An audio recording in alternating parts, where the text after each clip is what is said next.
There. You guys will join us. We're going to say the pledge of allegiance real quick.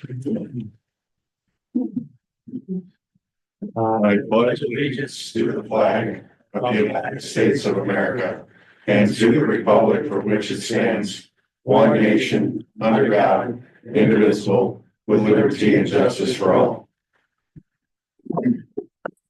All right, we're going to call the meeting in order. Roll call, please. Mayor Seeley, Here. Sarah Anderson, Pat Bickett, Here. Will Wilkie, Here. Larry Rohr, Here. Art Schott, Here. Mike Tiedemann. Here.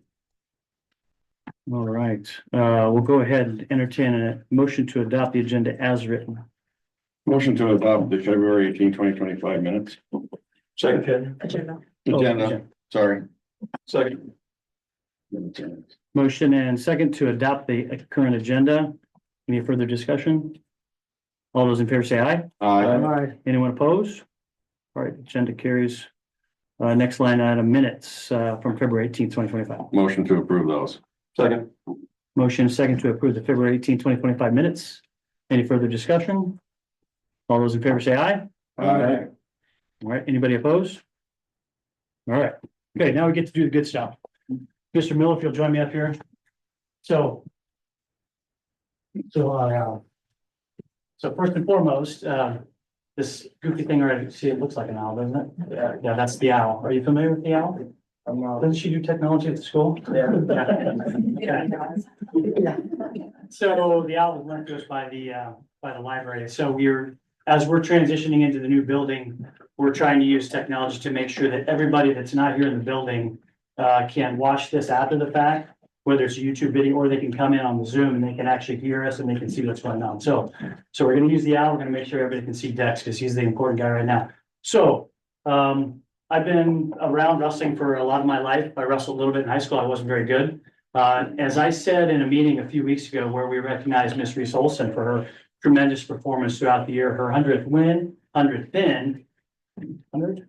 Yeah. Okay. Yeah. 100. Yeah, a lot of hundreds this year. So people going over, and this young man is a freshman. So a freshman, he's already got 100 wins. So that is. He did. He did. Oh, Yeah, but you're close. I gotta be close. So Yeah, he's close. Yeah. I'm already predicting. that pressure. No pressure. But as we were recognizing Reese, a couple of the things that I said is that of all the things that I've done in life, wrestling is one of the most difficult. And for those that not just wrestle, like Tripp, he just wrestles, I mean, he doesn't win like you do. They wrestle and they succeed. They're obviously demonstrating a level of perseverance. They're demonstrating a level of personal commitment that I think in our community, we need to be able to recognize. We need to be able to make sure that people like Dex are out there in the public eye because he's doing tremendous things. So we went to the region meet. The region meet every year is up in Brandon Valley. So anybody that's ever been up there, it's a fairly big school. And because we're in the A division, it's pretty intimidating. Brandon Valley has some tremendous wrestlers. Some of the other guys in our conference, they have some tremendous wrestlers. And so Lincoln has some tremendous wrestlers. This young man was wrestling at the region tournament and he did phenomenal in his first few matches.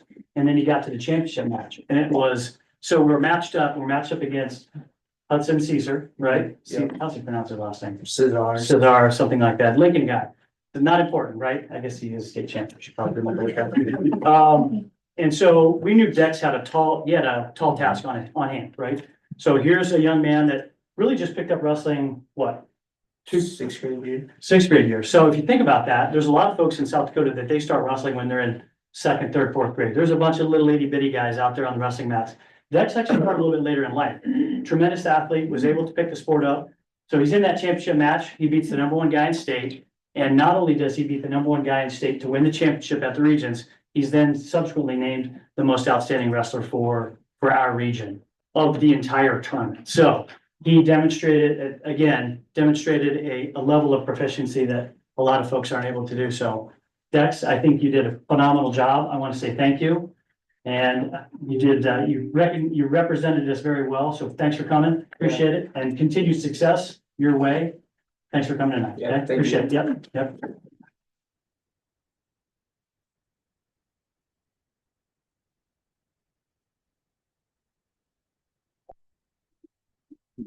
And as I always offer, you guys are free to stick around for the rest of the meeting.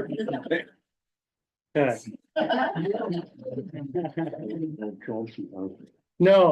But I do have some coin, I've got some coins coming, so. All right, we're now gonna move on to item number 6 on our agenda, which is a public hearing. There's a request to rezone lots 11, or 10, 11, 12, block 24, the original Beresford City from single-family residential R1 to multi-family residential R2, 111 West Elm Street. This is considered the first reading of the ordinance, Right, it's a public hearing first. Public hearing. public hearing, okay, At the so, end of the hearing, you can choose to do that. so if we decide to go forward tonight, the only thing that would happen after the discussion would be a first reading, no official action, so no potential vote. So for those of you that haven't been part of this discussion leading up to now, there was a discussion at Planning and Zoning where we listened to some of the citizens that came forward. We're also listening to the folks that are interested in potentially developing that lot or building on that lot. And so what we want to do this evening is try to get some perspective from multiple angles so that we can understand how to proceed. And so, as we launch into this, please, as you introduce yourself, just let us know what angle you're coming from and how you would like to, if you have questions, let us know what those are, and then we will work to try to answer some of those questions. We do also have a list of questions from Mary Ellen Sogstad, who lives a little bit to the west of the property that's in question, so. All right, so with that, I'll open the floor up. The goal tonight is to hear from everyone. If you've got, everybody that's here obviously has a vested stake, not only in just that specific lot, but obviously the future of this community, so we'd like to hear from you. So with that, I'll open the floor up. I think Skylar should just kind of give his presentation and start with. Yeah, Skylar, you started us last time. You gave us kind of a once around the world. Skylar, Sean, you obviously helped too. If you guys want to give us some perspective on your approach to what you have in mind, I think that'll be a good level set so that we can dive in. What we try to do is build a 5-unit townhouse, try to bring some rentals into the neighborhood, into the town.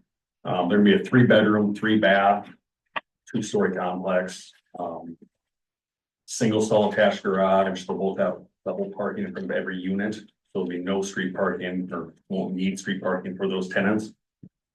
Yeah. There's a few images that are floating around. The last round of images that came forward, were those from an engineer, or are those something that you grabbed? They're the plans that I purchased. Okay, plans that, okay. Yep. I do Um, not have any. how many people have a cop? Okay, yeah, okay. All right, with that, we'll open the floor up. Do we have questions along the way? Oh, absolutely. Okay. What level of housing is this considered? Like starting home to executive, what? So it'd be starting rental. They're gonna rent out right in that mid-range where most people can afford, but not low end either. Okay. Have you got a ballpark on that, or is it too early? It's 16 to 2,000. Okay.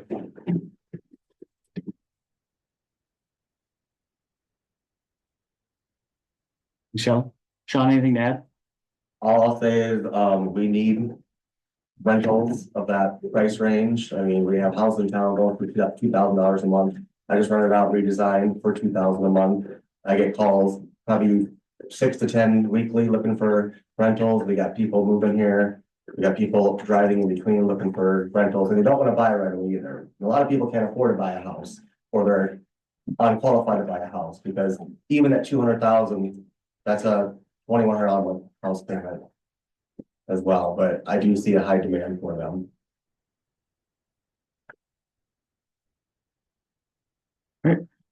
Questions, concerns, statements? Yes, ma'am. Go farther back a little bit. I'd like to know who the Beresford Housing and Development Commission is. The HRC, Housing and Redevelopment Commission. Yep. Who is that all?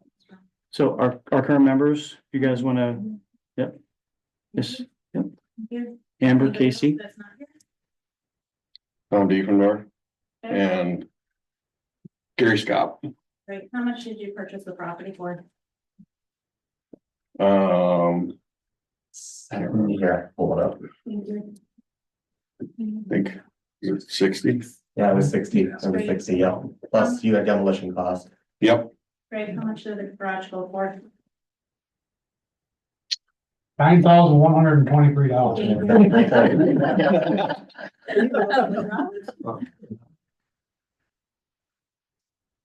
Thank you. Answer your questions? Yep. Anything else? Yep, okay, thanks. One of the things that was discussed during the planning and zoning meeting, I wasn't a part of the most recent HRC meeting, but I'm not sure if anything was discussed there, or whether the comments were echoed. There were a couple of different concerns. Tim, I think you brought up concerns about potential water drainage. Yeah. The current lot where there was some demolition, seems like it's lower in the middle. Very, very low, yes. Did you want to talk about that at all, or any I questions? actually have something, if you don't mind if I present, Sure. kind of based on our whole neighborhood and Mhm. the petition that we had signed. Mhm. And if I am redundant, I apologize. I don't know how much was shared with the zoning committee or of the information we had. So the letter that we've written is to make note and document. Can you hear that okay, or is it? Yeah, we've modified some, and so we've been testing the virtual. So, If you want. yeah, it sounds good. Thank you. You can hear it, okay. So the letter is to make note and document neighborhood opposition to rezoning of lots 10, 11, 12, block 24, the original Beresford City, Union County, South Dakota, 111 West Elm Street. The rezoning was proposed, voted on, and passed at the hearing before the Planning and Zoning Commission on Monday, February 10th. Prior to the proposal, the neighborhood, as many of us that could, shared their concerns in opposition to the rezoning of the proposal. Some of those concerns still exist for us. We weren't completely answered in any of the questions, but some safety concerns. The proposed rezoning area is at times a high traffic area and is in close proximity to the main entrance of the Beresford Elementary School on 4th Street. The current building proposal presented by Skylar Counterman is to include 4th Street driveways for at least 5 additional housing units. These additional driveways would increase the potential for pedestrian injuries, especially at risk are children walking to and from school or riding their bikes. Student car riders are dropped off and picked up at the school's main entrance on 4th Street, as are bus students, making this a high traffic area before and after school. The other issue we did discuss were the water and snow issues. The addition of such a large structure will limit the potential for water to naturally reabsorb into the ground. Instead, it has the potential to run off the structure into in and around the existing neighborhood structures and streets. Snow shoveling and proper snow disposal are concerns as well. If the picture provided on 21025 is accurate, the entire west side of the units is concrete and driveway. So would proper snow removal policies be in place and followed? Then we did ask about the zoned R2 areas, which are already available. And we got some different answers, but I know that Mary Ellen Soxted had some questions about that, and I have her email as well. But the neighborhood houses near the rezoning proposal site are all existing single family dwellings. The proposed housing units are not consistent with the existing neighborhood structures, as there are no other structures of this kind. At the meeting on 21025, it was brought to the attention of the Planning and Zoning Commission that there are already areas in Beresford that are zoned for R2 that could house structures of this nature. Why rezone a single family housing residential area to develop multifamily housing when there are already zoned areas where these could be built? Once these lots are rezoned R2, other transactions could take place. Anyone could buy this lot and build any type of multifamily structure, still not in congruence with the neighborhood. Local residents were shown pictures and told the structures would be high-end. But that may not be the case if the lots are sold after that. We were also told the rent would probably be about $2,000 a month, which is kind of a hefty price when you're young and young families. And the last thing, and we didn't really think of this until the end when we started really thinking about this, but there's a bit of a conflict of interest here. The city of Beresford owns lots 10, 11, and 12, block 24, as the city owns the property and thus has a vested interest in selling it. There's the potential for a conflict of interest. The city council votes on this issue and they represent the city in voting whether or not this proposal goes through. Other Beresford residents, such as family members of school children or school personnel, may also have concerns about this structure being built so close to the school. It is respectfully requested that the Beresford City Council consider the public input stated above and reject rezoning proposal passed by the Planning and Zoning Commission.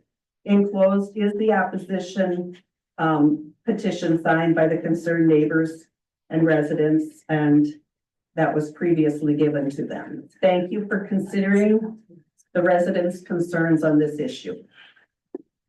I live right across the street from where that's gonna be. I never saw a petition. Nobody approached me. I've lived there for 30-some years. You know, I'm just wondering where all these petitions came from. Irv Meyer came out, I think their name is on there. No, I didn't sign anything.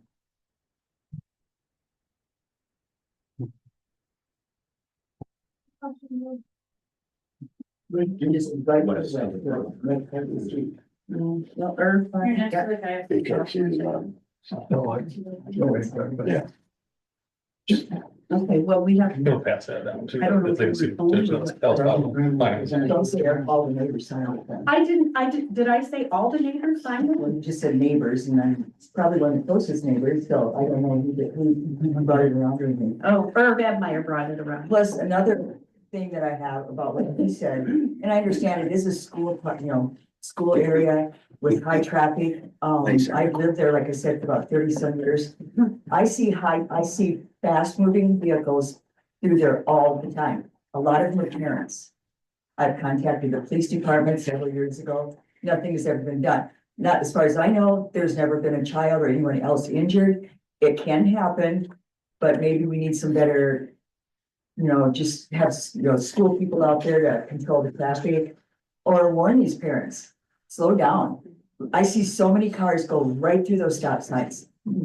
There's one high school kid, I don't even know who he is. I'm assuming he's high school, has a little red car. He's zooming right down that street, day and night. And I guess I'm just thinking, okay, we need somebody to patrol the school area during traffic hours. I don't know what we need, but it's been this way forever. And as far as I know, no one has gotten injured. The parents should hold some responsibility about when they're loading and unloading their children.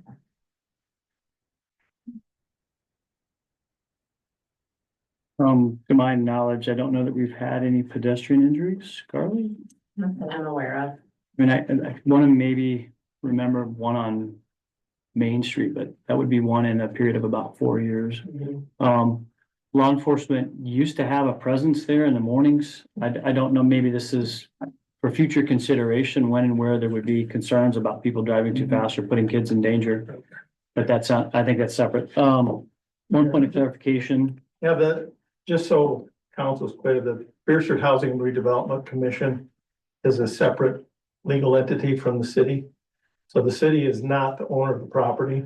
The city is not the owner of the. Beresford Housing and Redevelopment Commission purchased the property, did the demolition work, sold the garage off that, and are the ones that offered it for sale. So they are completely independent from the city council. So City council's only involvement is they appoint board members or approve the appointment of board members, but that board acts independently.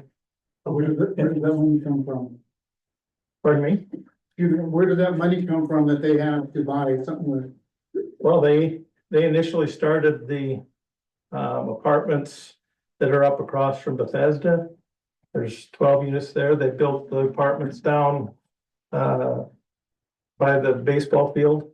Then they leased those out for a period of time and then sold them. So they had some proceeds in which to operate. But they had to get that money initially from somewhere. We've taken out loans, like a lot of, there's several twin homes that the BHRC owns or owned, and we took out loans. And we paid those loans back when those homes were sold.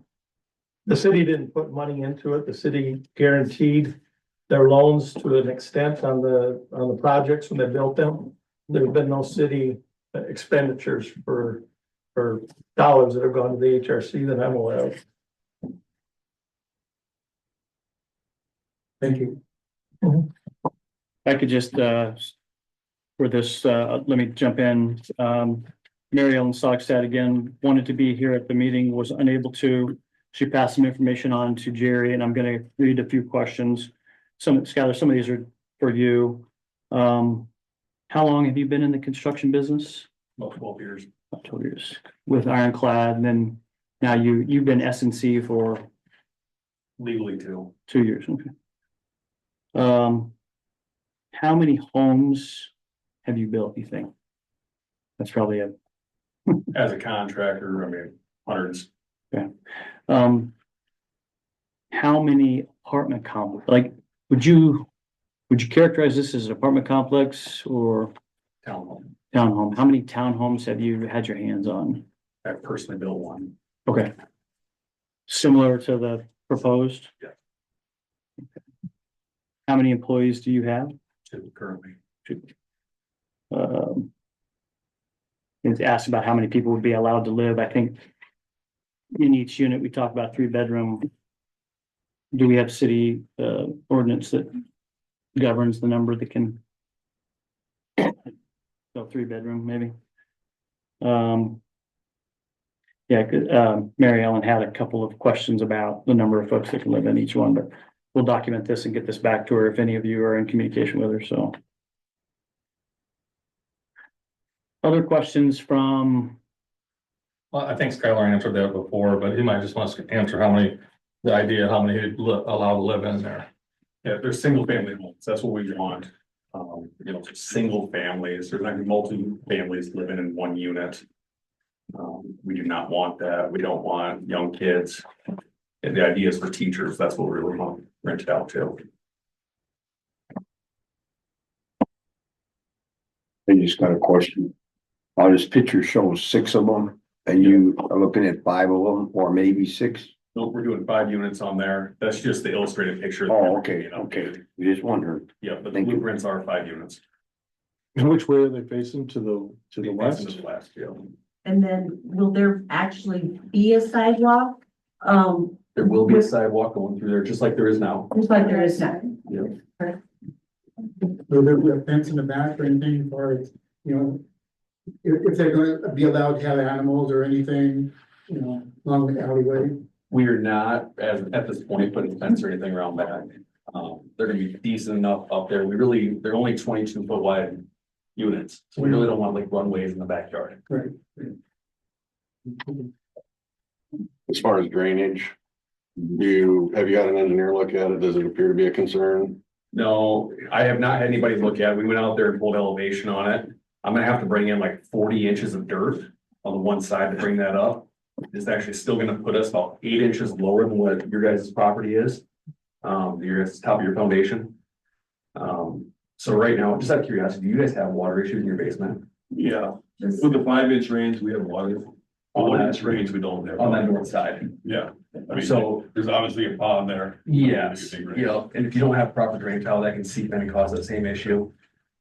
Building this up, pushing that towards the street, that's gonna give us 10 inches higher than what the sidewalk is going to be. So we're gonna have decent runoff, running to the street, get all that water out of there. I mean, you get half the water to run towards the street, I mean, that's most of the battle. Correct. Right now, it's everything from that corner Goes my way, you know, way slope and stuff. Correct. And that would fix a lot of that issue. Yeah. Get it away from the foundations. I mean, that's the name of the game. But we're talking like 400 tons of dirt getting brought in there because it needs it. The whole property is low. Yes. So let's go to the next part, then you got the sewer issue there. So you got the guy with California house, does he still have the sewer in front of his house or no? Like a drainage thing? And then where's the next one? Would that be down by the corner there, or would we need to put one in? Yeah. Not we put one in, but one would have to put it in then. Sanitary or storm sewer? I would say storm sewer, right? Okay. Because in that area, you have the one behind that big farmhouse window there that has a little bit. And then I don't know what's in that corner there by the White House with the, camper. So I don't know where the next storm sewer drainage would be at that point, if it's draining out towards the road. So that'd be, that'd have to be looked at. Because the alley won't carry it either. The alley's up high too, so it wouldn't carry it down, so you have to find another way to make it work. So maybe looking at that too, a little bit.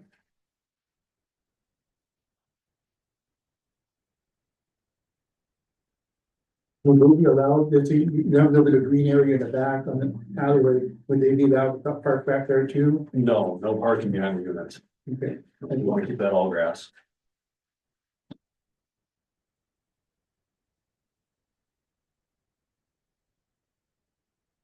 Parking in the alley.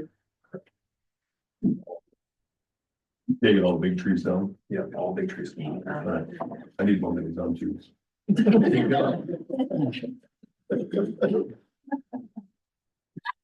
only water issue we would be creating is on your guys' shed in your backyard, that's lower in the alley. I think that is the only water issue I think we would, I'm not saying create, that'd be the only water issue we would not be able to help resolve. Yeah, I have plans of raising that up. Because that's always had problems. The ground is it actually goes down once the foundation's down that far. So, so that, the water there. The other thing with that much dirt coming in, is the alley gonna be used for access to it, or is the road gonna be used for access? So you guys might have to look at the roadway too, or what needs to happen afterwards. And the hard part is. Not you guys, but in general. Yeah. The city, you know what I mean? So, because it's, that many trucks coming in and out during that whole construction, and just getting the dirt in, it's pretty heavy.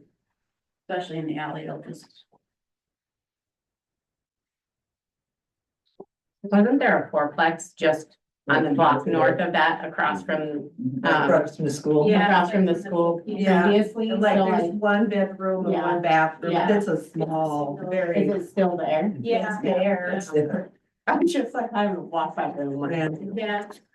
But Sam, is that next to your place? I'd just like to know how you can take a residential area that's been there since Beresford was founded and turn it into a multifamily area. When you have 18 citizens that signed a petition and one yes, and you can continue on with that. I mean, it's ridiculous when there's other multifamily areas in town. I mean, you probably go to 13th and Main, there's an open lot there at Jensen's with apartments already there. You have Sogstead property that could be designated as multifamily. Why you would come into a single family area and put multifamily out. Those spots available to be sold? All the ones that are allotted for multifamily, are they for sale? That's the big thing, like this is for sale. Beresford needs places for people to move into. I know our kids, I think half the teachers that our kids have don't live in town. I mean, what kind of community does that build when your teachers aren't even involved in your community, can't even live here because they don't have any places to live? I know it's tough and it's an area, it's been that way forever, but things evolve over time. Like you kind of have to keep the ball moving. If the ball stays still, everything's gonna crumble in with it. Like Beresford just being an outsider, I moved here, how many, 12 years ago or something like that. Never been a lifer here, but it's like this town has not grown since I've been here. We had a few developments here and there, but it's the same thing. It's stagnant. We don't want it to grow. This is how it's always been. This is what it needs to be. But as a whole community, when we come together and like, yes, let's open up the development over there. Let's let these young contractors that want to help the community, let's maybe make some sacrifices as a whole for the whole community. Because, like I said, I'd be an outsider. There's not much, opportunity for anything, and there's not much for, closeness as a community. I don't know if you kind of understand what I'm saying. It just seems like it's a bedroom community. Everybody just sleeps here and goes to work, and people that are here just don't want it to grow.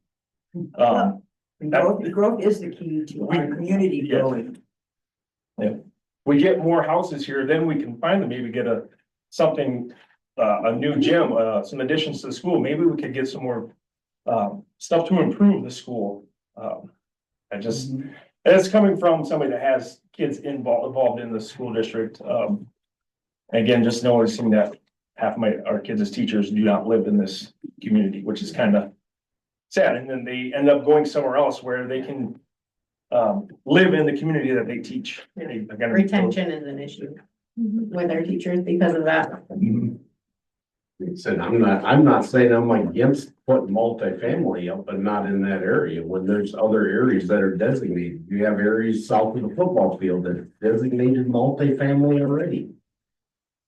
Is there infrastructure right there though? Project, they tried to put multifamily or twin homes by the tiny home over there, and that sits in a pile of rubble over there. And I think the north or east north Maple is a separate issue. There's some complexity there to that scenario. But the place behind to the south of the football field currently is inaccessible because we're waiting on resources in order to be able to fund the street, which we estimate to be about 3 million. Probably closer to Well, how are we funding the street up on the garden field for the new addition? So there are several different things that are being brought to the table to help fund the development of the Bach development. So to include grant funding, over $1 million in grant funding, and also a TIF, tax incentive fund that will be brought to the table. So that's separate from the 7th Street situation. So, you had a question. I just wanted to respond to this gentleman here because I've worked in education for 35 years, recently retired. And I agree, teachers need a place to live. And it would be wonderful in Beresford, but originally we were told high-end $2,000 a month, which I went, whoa, $24,000 a year. Oh, that's a lot for you. Yeah, I mean, I don't know too many teachers, including myself, even at the time I retired. Pardon? It's cheaper to buy the house. Actually, Mary Ellen has a daughter, and I think this is in her note that she has a daughter who has similar apartments in Sioux Falls to these. They're 1,200, 3-bedroom, 3-bath, 1,200 a month. Is that? I don't know. I'm just. You fall in the wide range, depends on the area. Right, that's true. Has anybody ever checked and see what is the average rental cost for little tiny hole in the wall? House to rent or whatever? I think those, I know that Peterson's have some in Centerville, or they have some here, obviously. I think, are they like 800 a month or so? But then that's like, I know they're.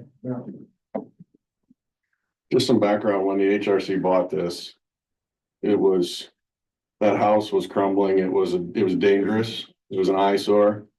And we figured we had the opportunity, we had just sold one of the twin homes, so we had some money. Let's buy this with the idea of potentially I mean, nobody's gonna build a single family home on that property. No. It's gonna be too expensive in the middle of an old neighborhood. Most people wanna live on the outside if you're building a new house. So we bought this with the intention of potentially making it multifamily. And that, you know, me being on HRC, I will abstain from the vote because I have an interest in HRC succeeding and, you know, getting our money back. So I won't vote on this. But that was our intention when we bought it. First of all, to clean it up because it was dangerous and an eyesore. And second, you know, we want to make our money back and continue to be profitable and do other projects in town. That's what HRC exists for. Mhm. So have there been other offers for this property? No, None. this was the first one. No, they're not. Been there for a long time. Oh, So currently in town, we have obviously a mix of single family. There's several twin homes, but those are under conditional use, correct? They're not the same as a Correct. R2. And then we do have some R2 that Chris built. So both those on the north end of town and then those that are on the northeast side of town. Do we have anything that's similar to the proposed? The only other place is down just north of the Catholic Church.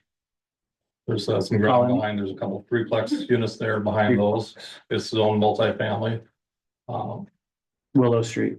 Yeah, it's gonna be, yeah, it'll butt up against the Catholic Church lot there. Cost to do those. Which direction? Well, and there too, you wanna talk about Just to the water north. mains, that's a very low spot there. it's like, The cost to get it up to snuff is not worth it already. Symbol pull on there. You know, I think as we were talking about, So. we're talking about teachers and wanting them to be comfortable moving to town. I think our police department is, it's a good news story in the sense that some of these officers that when they were hired by Mike have since moved to town and they're now in town. So I think that's a good thing. And law enforcement's different than teachers, but having teachers that are potentially here to set up shop to grow, you know, find a home to teach in our school district for years and years and years, I think is a good thing. So. Yes, Would you guys be opposed to putting 2 to 3 houses on that? And dividing it out like it's across the way? you know, as we read in the opening, we talked about the fact that this is lots 10, 11, 12. From the size perspective, is there any feasibility in building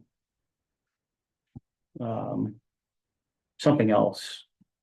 Twins, because I mean, obviously those 3 independent lots wouldn't support a single family home. No, they're too little. You're gonna have the same driveway space taken up anyway, everything else. Or go towards the alley then. Yeah.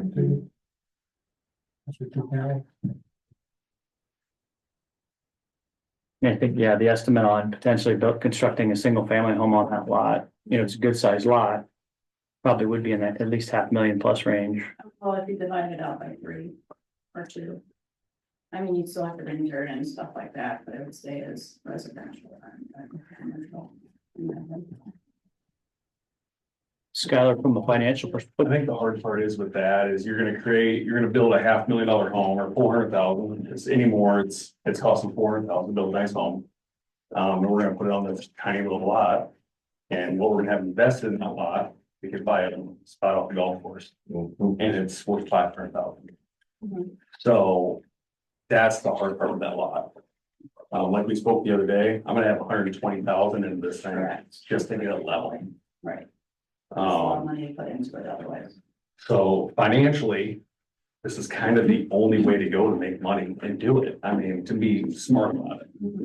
Nobody's here to go home and not make pennies. I mean, How would, that compare to the, it would be a block to the south and on Third Street, a governor's house went in a year and a half ago?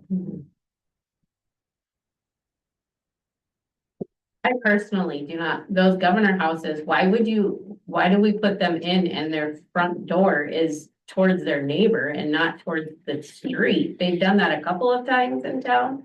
Yes, they clean up the properties and they, you know, they're not the shack that they tore down. And so structurally they're sound, but I mean, I wouldn't buy one of those personally because I don't wanna walk out and see my neighbor's house. I wanna walk out to the street. It just doesn't make sense to me. So I mean, I know the governor's houses, like the one right off of Fourth Street, off of the elementary, by the elementary school, that one.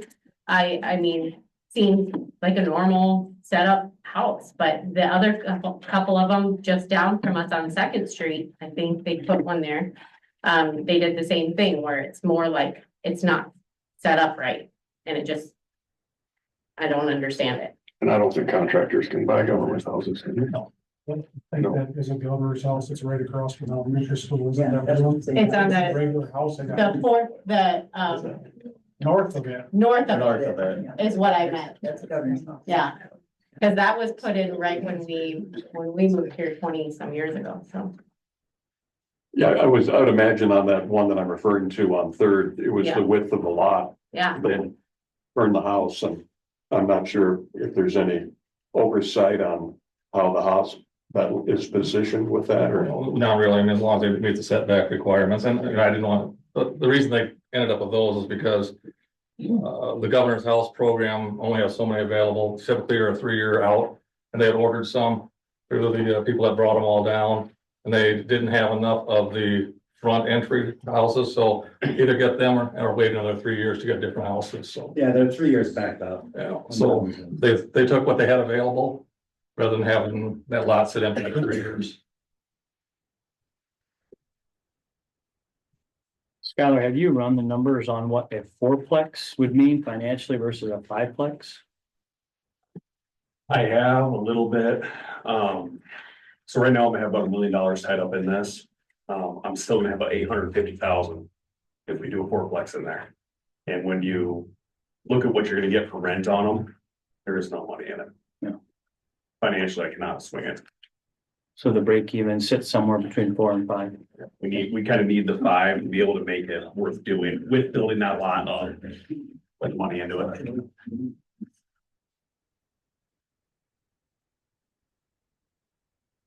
In the ordinance, Tom, is there any guidance on a threshold of as far as making a change one way or the other? Is any It's an guidance? ordinance change. Okay, About the apartments you were gonna put out there by Quality Park and they turned them down because of truck traffic. Well, there's twice as much traffic going by the school than there is by Quality Park. It's not truck traffic. Yeah. You still get a little with a car versus. Exactly, that's what I said. I see them every day drive down, It's going up and down. they go up and down our alley, like a banshee, and they're adults, and I mean, they're 50 years old or more, and they don't slow down. I have that, my place too, it just. Sure, the cop drives down there once a day, but what does that good Never does see that it. do when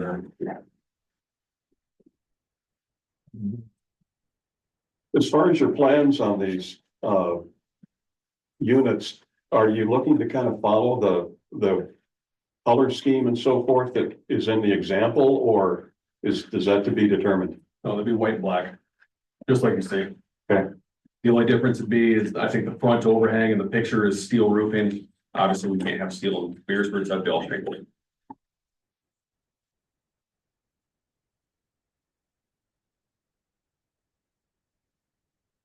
Additional questions? I think just another way to look at this or another opinion, we have a 7plex just to the south here and AJ kind of alluded to it. I mean, we have to grow. I get calls monthly for sure, if we have availability. And unfortunately, like I say, we have 7 units, they're all 1 bedroom. And the people that are calling me are typically single moms that have 2 kids. And we try to limit, the number of people that are living in a unit. And I just think if you have a young family that's willing to invest $1 million into our community, it's crazy, I think, to say no. They said, places to put it instead. But there's nowhere for sale. I think that's the problem. No. you have people like us as well that would be willing to have additional units, but nothing's for sale. So we can talk all day long about there's places that are zoned for this, but until they come on the market, what do you do? Then you pay the price. So they're not on Price to the, pay. they're not on the market because they're not developed, correct? And until they're developed, Well, some of them that were mentioned are privately owned. oh, they are, okay, gotcha. I mean, I've looked into some of them, talked to them, and they're just not willing to sell it yet. And it's, Turn part of your bought property into multifamily. Put the streets in there anyway, developing it. Work with the type of funding you're getting, I don't think would allow the multifamily, right? I know, there is some multifamily in there, but they're twin home lots. and those are 3 years out, you said? Roughly. No, if they're gonna build, if a developer comes in to build them, no, they can build them right away. These aren't governor's houses coming in here. Yeah, There's this lots would that'll be available. be, you're talking about when the lots, when the lot will be available. And then construction would be done by. Time? What's that? Is there an estimated time when it's gonna be? Next year, most likely. 2026.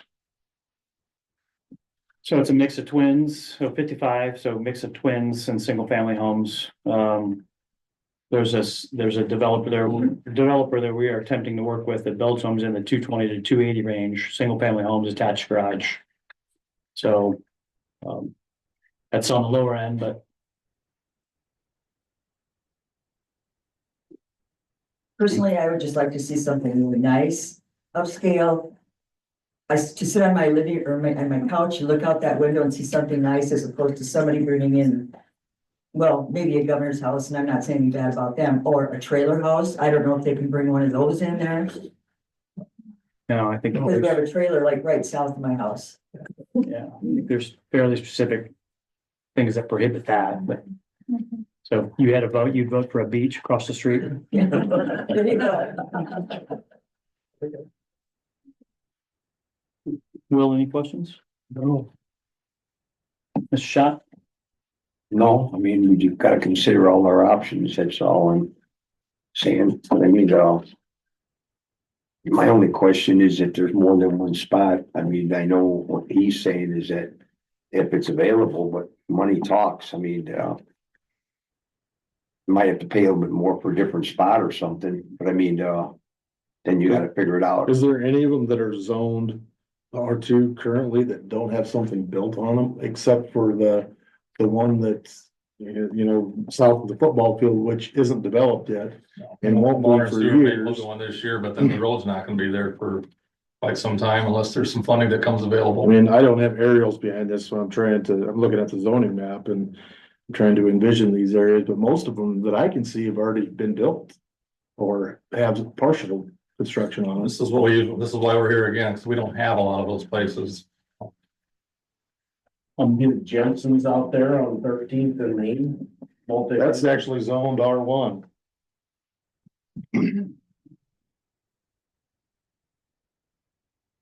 So Tim, from your perspective, if we came up with so if Skylar built some engineering controls to show that water flow we could improve that. And I'm just pointing to you because you're one of the group that's right there, obviously next door neighbor. Traffic patterns, we examine those. We look at parking to ensure that parking ordinances are followed. That would be one way that we could insert some control. The aesthetics, I think there's wider. I know when Herb was here in the planning and zoning meeting, he said he just didn't want to look at them. At the same time, I think others, if they were built the right way, would there be a way that we could get to a point where you would be more comfortable? I understand.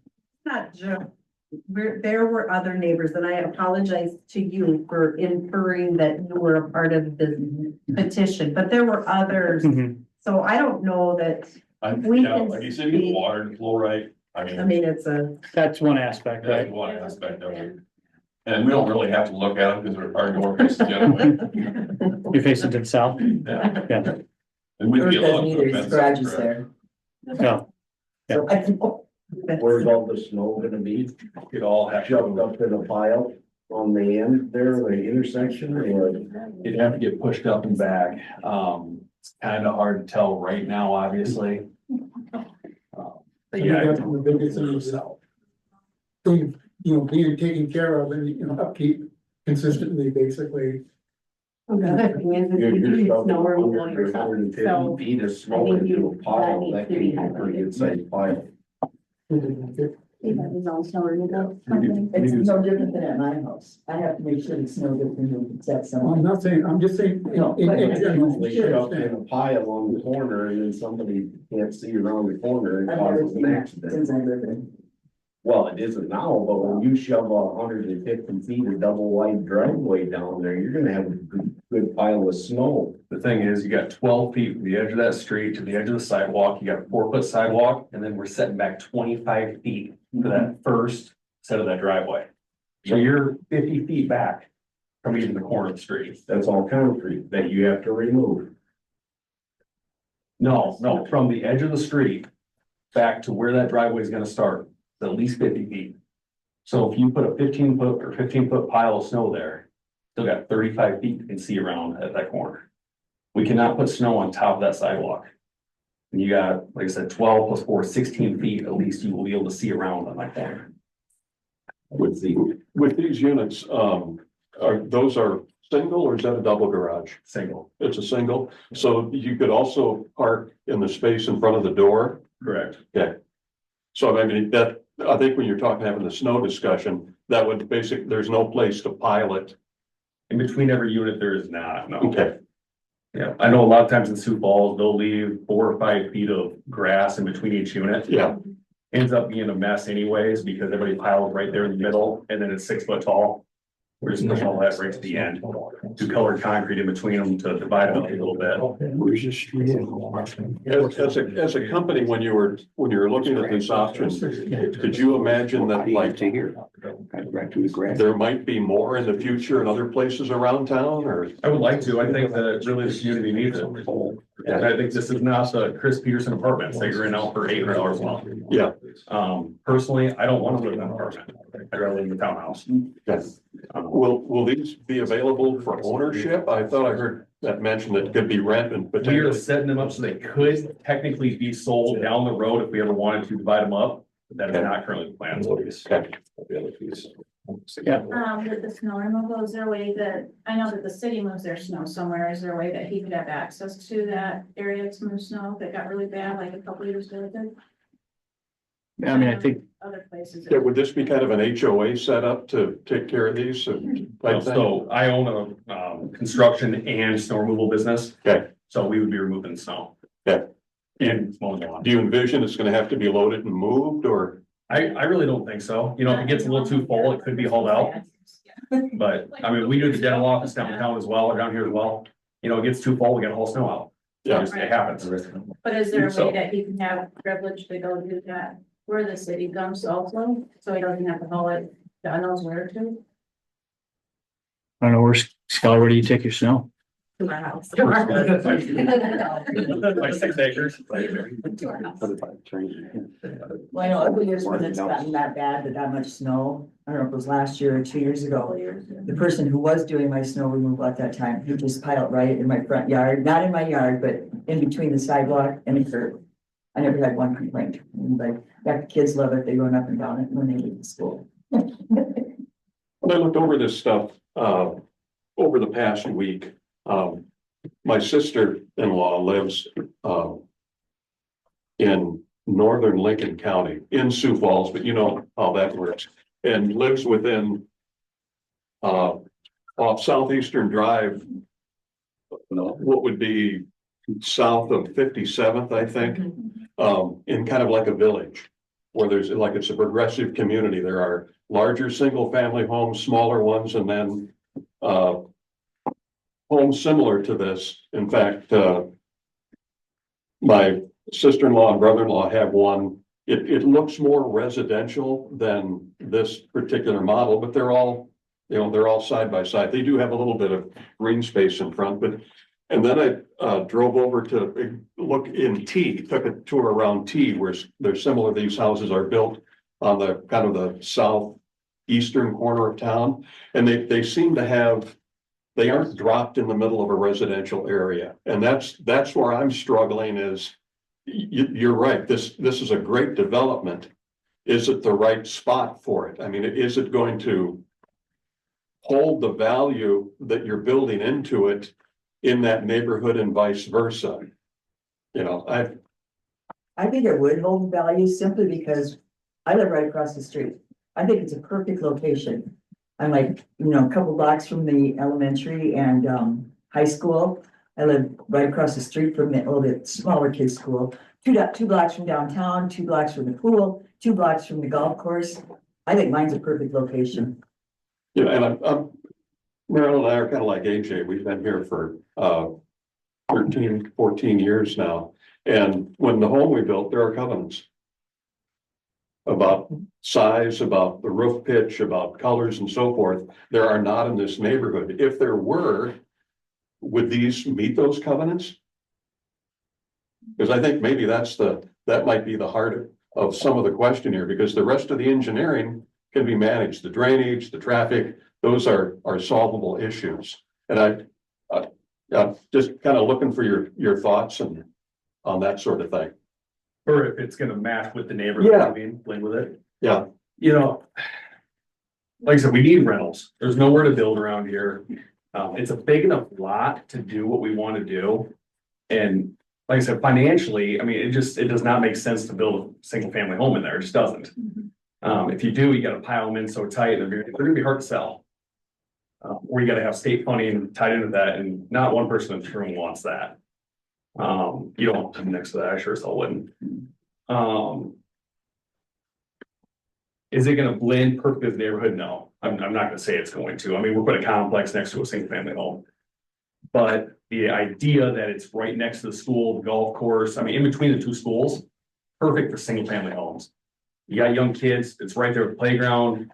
I mean, There's been a lot of new construction of homes within the city in neighborhoods where their houses don't fit. So, Well, it's tough you have new construction, Yeah. and you have these craftsman style, you have the Cape Cod style houses, like the design styles are different in every single neighborhood. You look at it, I mean, there's split borders along with ranches, and then you have like I said, your craftsman style houses, although, I mean, nothing's ever really gonna blend in, especially if it's a new construction in a 1950s or 1960s house. I think if it's new construction that's done nice and done well, it's gonna just make everything else look nice too. It's just kind of how it is. if every house on that neighborhood had the same 75 by 150 foot lot, and their houses were set up in the same exact way, like what yours is, then no, I'd be against it myself. But being that, I mean, what we're trying to build on was a single family from the get-go, there's one house, 3 lots. So they're not set up in a specific way where we're not driving down 91st Street and Sioux Falls, South Dakota, where everything's identical and Paul Fick built the same house every 4 houses. We're not in that neighborhood. So. As far as the roof height goes, I don't even know why that would be an issue. I can't see the school over my neighbor's house. Doesn't bother me. It feels like it just gives me more privacy. Well, I mean, within the area, there are multi-level homes right in that area, Right. so, I mean, the height isn't, Yeah. is.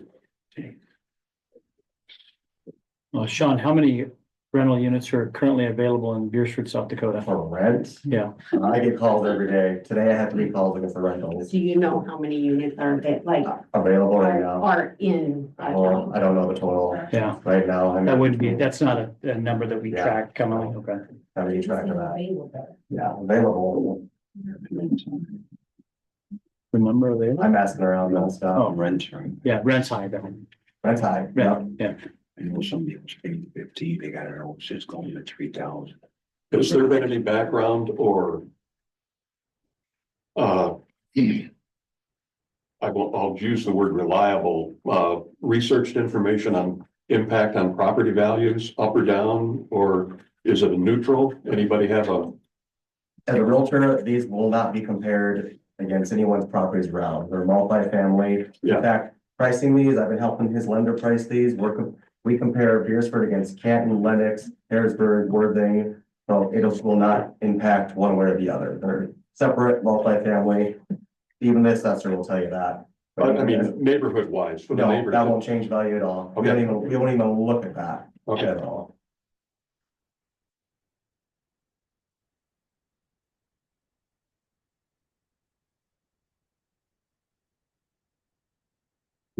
In my opinion, what you're onto here, I mean, you take a look at that Sodstead property off 13, that'd be perfect. You know, it would be its own little village type community. So if you're onto something here and it catches on, I think there are some opportunities, and what would it take to do that? Change the ordinance to change the, Put a street in. well. Water and sewer, I mean, that's been the. Well, but it's gonna be happening all over town. Yeah. They had the building on other plans to put several houses in that area. Oh, that sucks, yeah. New homes. Right. This all. Yeah, okay, so. That's been building bills. Like 8,000. More than thousands. Street water, sewer, and something. Lots. No, I understand, and we're doing the same thing on the block. Yeah. No, they turn it over. 80,000 long. How many days old? 6? Yeah. Congrats. Congratulations. First public outing is a. Yep.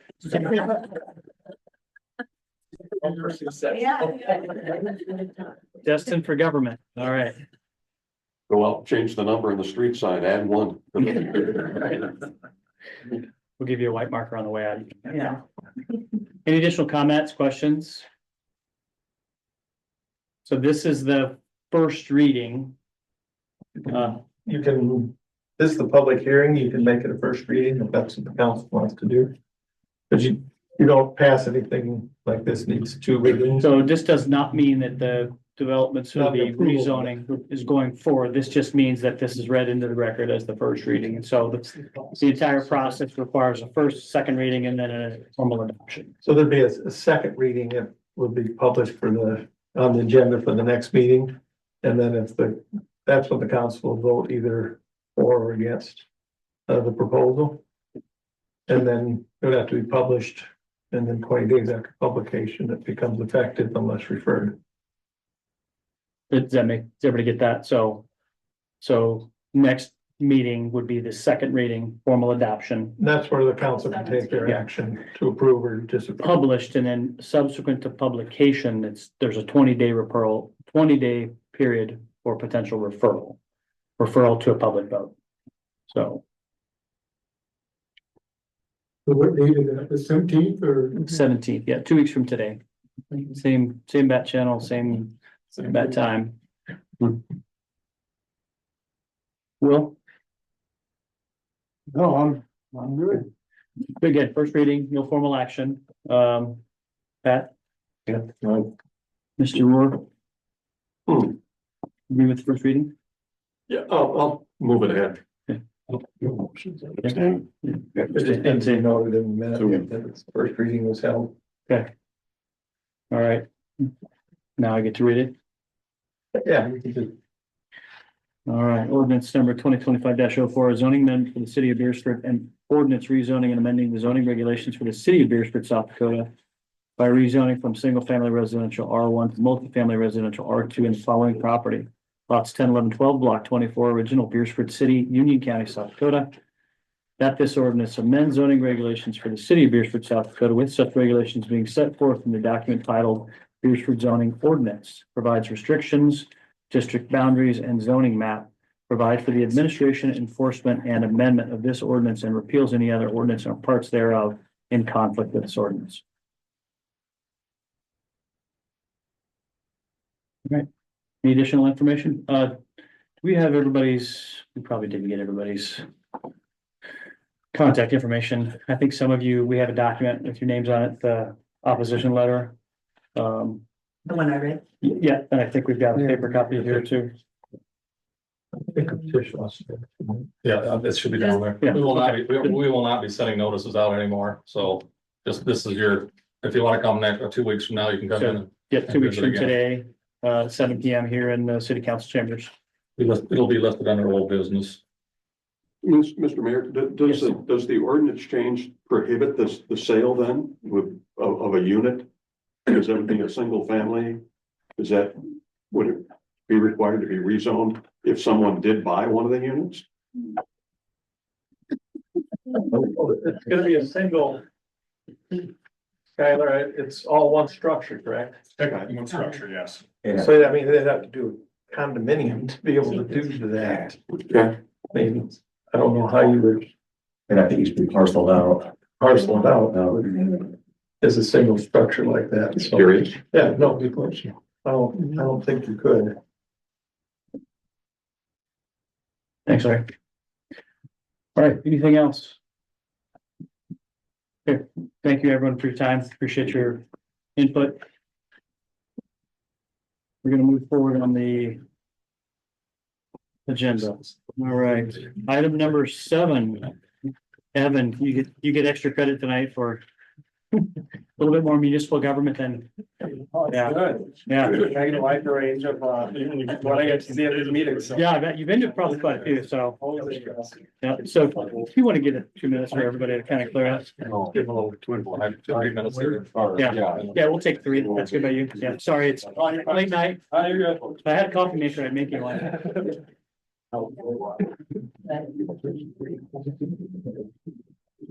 Being this That's for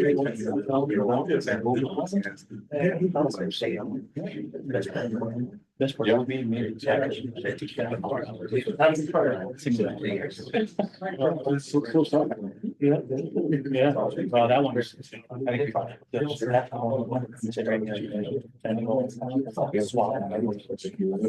We take that money. Yes. You can. That's. Yeah. No kidding. Fixable. Yes. Perfect thing to do. They have, no, they don't.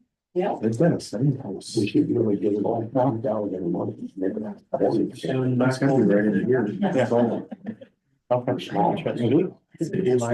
James here for one item, unless you got more, maybe you're gonna take a minute, or else you can wait for 45 minutes. Oh, my. Yeah, just move her up, that would be good. Go to bed before Yeah, 10 o'clock. yeah, Miss Norling, good evening. Good evening, Mayor Sealy. How are you? Pretty good. How about yourself? Good. I think on the committee and mayor report, it says that the Republic Yeah. newspaper would like to have a drop box at the library. Yeah. So, at first I'm thinking, yeah, we should be helpful. We should do what we can for them but I've really been thinking it over. First of all, they kind of want it over by the water fountain and there's water lines there, going to the bathroom and the water fountain. And then if we put it up and then it doesn't really get used. So I think it's to drop off payments and or news articles. Correct. Yeah, I think Reva's given me 2 or 3 examples of what might be used. So I don't really want to buy the water fountain too, because our camera doesn't show anywhere in that little corner, Mm. so, and then I thought, well, maybe we could use our old, not really that old, but for COVID, we got a hand sanitizer with a stand.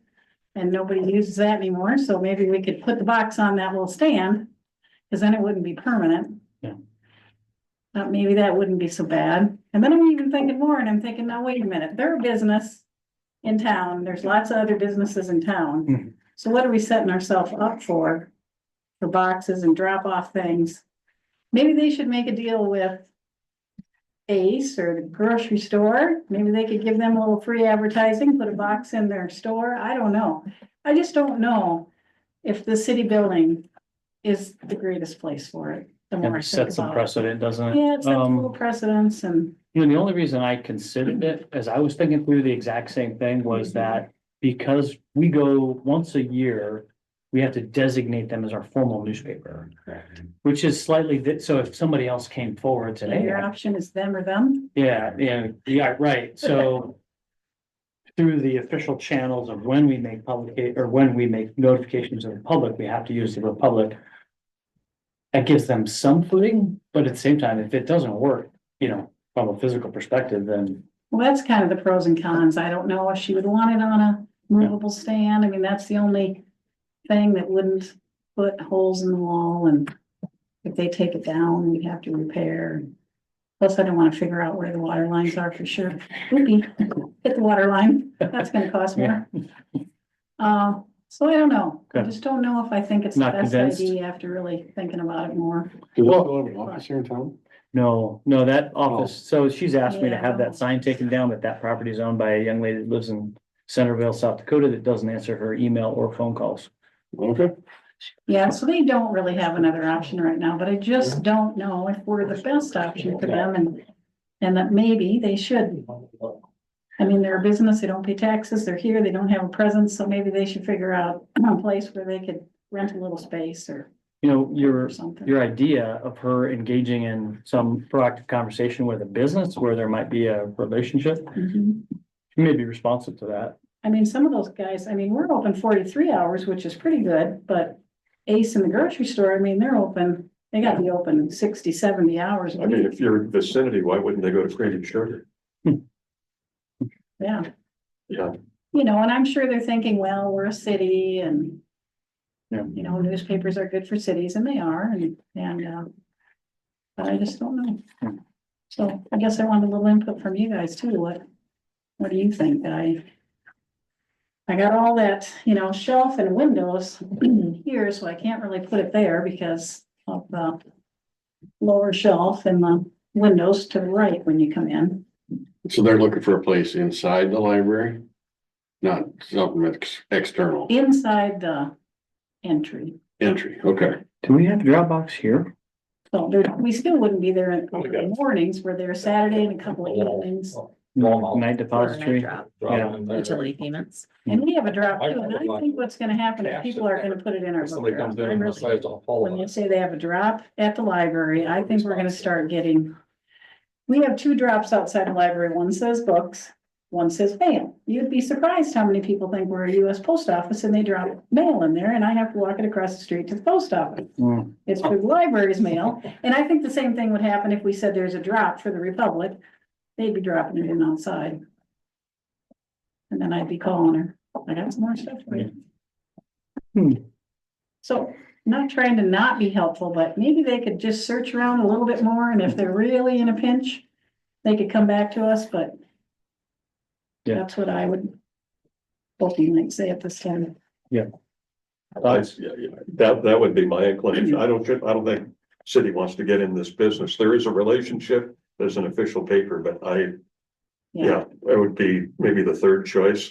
I mean, like Elaine mentioned once, I think Midwest Energy or Gas or American Energy used to have a drop at Fiesta, but do they anymore? I doubt it. And somebody has to come and check the box all the time and get the payments out and haul them somewhere, so I don't think they do. Yeah. And it's 2025, we live in a digital world. I think the likelihood that we're gonna use a physical Dropbox, it's gotta be less now than it would have been even a couple of years ago. I mean, I think it's gonna be mostly at least 60+ age group that's gonna wanna drop their check in because they don't wanna do electronic payment. And maybe they don't wanna mail it because that's getting up to 70-some cents a stamp now. When he's using the old city Dropbox, so we sell. Part of the city, I'll get a free Dropbox.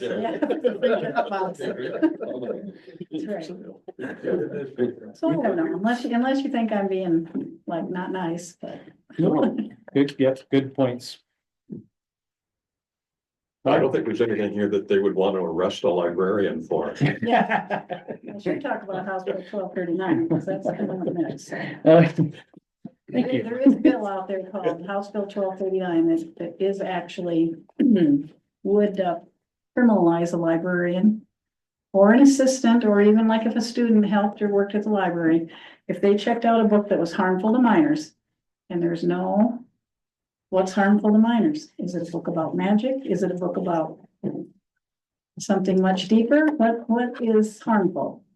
We could literally be criminalized and taken to jail. That's why the prison's being built, for more librarians. So the legislation removes the previous exemption for librarians. Teachers, librarians, museum workers, professors are all listed in there, and it's gonna take away that exemption. Did they vote it? Did they vote on it? But they're gonna talk about it on March sixth. I think we're getting a little bit more money though for the library. I mean, on The the state budget. library, I think, is going pretty decently, where I think I just got one a lot of comment. people wanna keep the Get state into the library, which is box. good. I just got one comment to the box, like the mayor asked me. I've been here ever since 91, and I used to go to Fiesta, or whatever you wanna call it, Mhm, and I did pay my gas bill there. mhm. And guess what happened 1 or 2 times? They lost the check, but I was smart enough to copy the check and had the date on it. And then about 2 months later, they found it somewhere, but the gas company tried to say, no, we're gonna charge you late fees and all that. I said, wait a minute, I had to get a lawyer involved. Said, no, that's agent, sorry, that's the date he dropped it off. Here's the date on the check. So my question to you is, if you have a Dropbox, are you supposed to open it? No, I'm not, and I'm not even. Right, right. Well, that's the question I'm asking is, Yeah. who would be liable if someone got in the box or got the payments or the checks? Do we have to have or they would have to have liability insurance? The paper, Seems like because a if someone lot, but- stole their box or Like I payment said, they're box. probably gonna drop it in my book. Yeah. Right, I don't mean to aggravate anybody, but I was just No, asking. Cause they'll be like, it's Sunday and I can't get at that box, so I'm just gonna have to go in the library's mail slot. Hmm. I think we can table it. We'll circle back Wants with. to hook up a little electric thing to a box on Sundays that says, don't touch the box. On the 41st day. Yeah, for the first day. Okay, that's it. Thanks, Judge. You have a great night. Thank you, you're doing a great job. All right, took all your electric study time. Sir. Now, yeah, I said extra credit earlier. Now it's. Bonus time. Doubly true, yes. That's right. Bonus time, yes. Well, I got everybody's attention, right? Yeah, yes. You cleared the house out. Yeah, I thought everybody came for me, but apparently not. I'm Evan Liebens with Missouri River Energy Services. We are one of your 2 electric suppliers. As part of one of the things we do is we do electric rate studies. Basically ensure the electric fund is, bringing in enough revenues and you're charging appropriate rates to each of the customer classes, residential, kind of the small commercial and that demand build class. So we'll go over the results of that, really tonight. Kind of giving you the overview here. So this is the 5th study actually that we have done for Beresford, going all the way back to 2000. I was here in 2019 in the building across the street and presented that study in 2019.